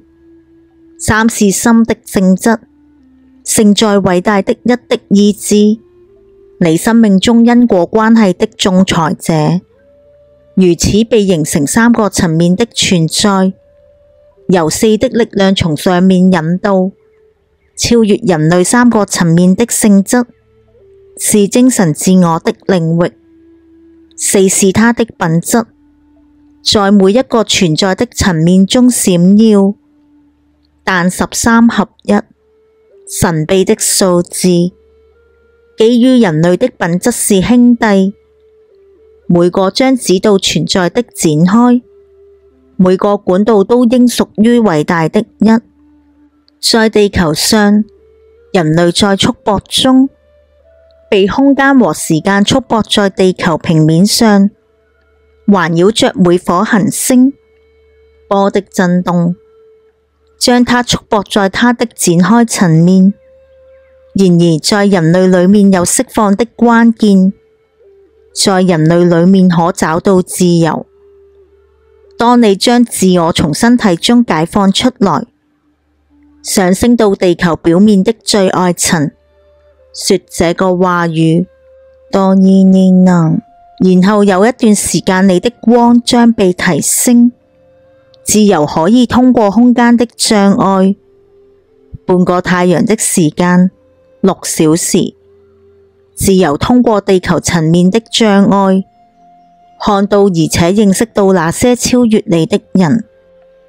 是的，你可以通過最高的世界，看到你自己更高的擴展，知道靈魂的所有地球的未來，束縛在你身體裏面，但是藉着力量你們可以自由。這是束縛的秘密，將被你的自由所取代。讓你的心靜下來，讓你的身體休息，只意識到脫離肉體的自由，集中在你渴望的目標上，一再地想你最想要的自由，想到這個話語 Lahu Ili Gawufa， 在你的心裏讓它響起，隨着聲音飄向你渴望的地方，通過你的意志擺脫肉體的束縛。當我給出最大的秘密時，請聽，你們如何進入阿曼提大廳，像我一樣進入不鬧的地方，站在他們的主人面前。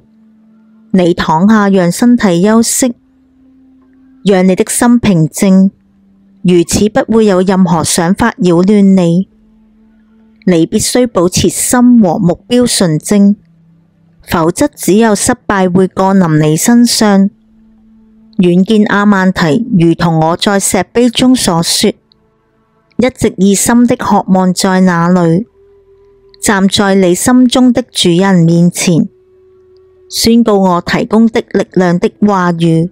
心理上 Makut El Shah El Hel Serban El Sabut Sin Afim Qua El， 放鬆你的心和你的身體，然後確定你的靈魂將被召喚。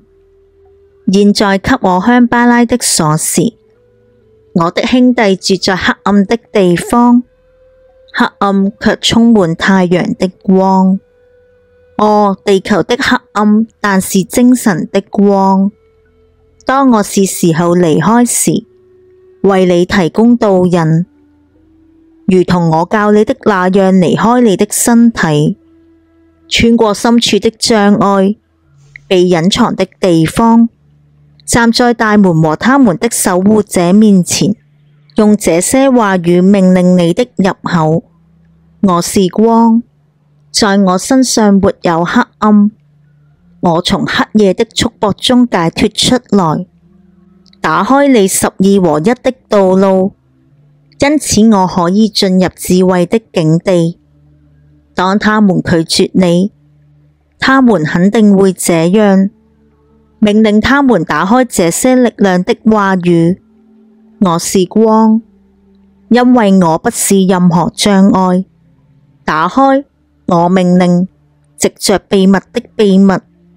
Idom El Ahin Sabert So Abdom。那麼，如果你的話是至高無上的真理，為你打開而障礙將會落下。現在，我離開你，我的孩子，下降，然而提高。我將去到大廳，為我贏得你的道路，我的孩子，你們真的會將成為我的兄弟。如此我完成我的寫作，鎖匙讓他們成為後來者，但只對那些尋求我智慧的人，因為只有這些，我就是鎖匙和方法。